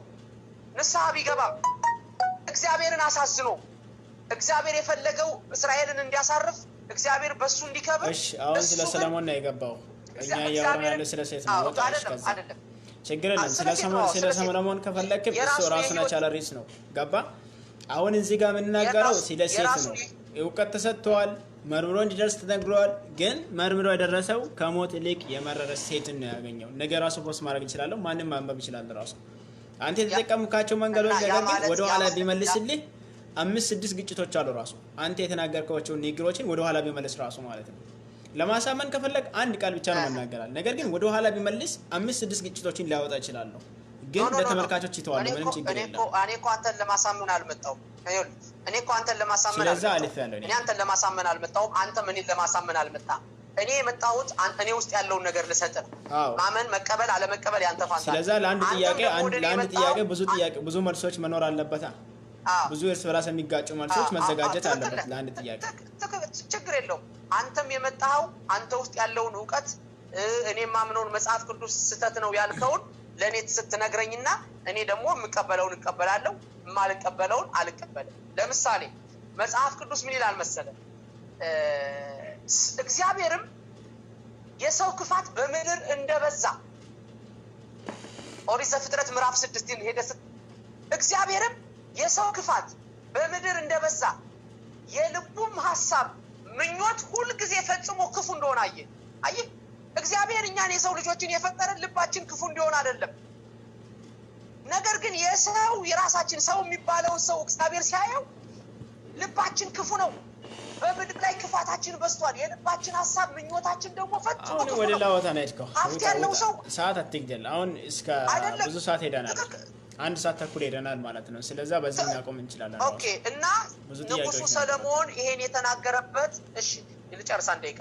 ንጉሱ ሰለሞን ይሄን የተናገረበት ሴቶች ሁሉ ከሞት ከሞት ይልቅ የመረሩ ናቸው ብሎ ለራሱ ተረዳ እንጂ በራሱ ባህሪ ምክንያት ለራሱ አይደለም ያወራው። ሞጎስ በሌላ ሰዓት መወያየት ይችላል። ቦታውን አንብበውን ይመልሳል። አሁን ደግሞ ስለ ራሱ ነው እያለ ነው።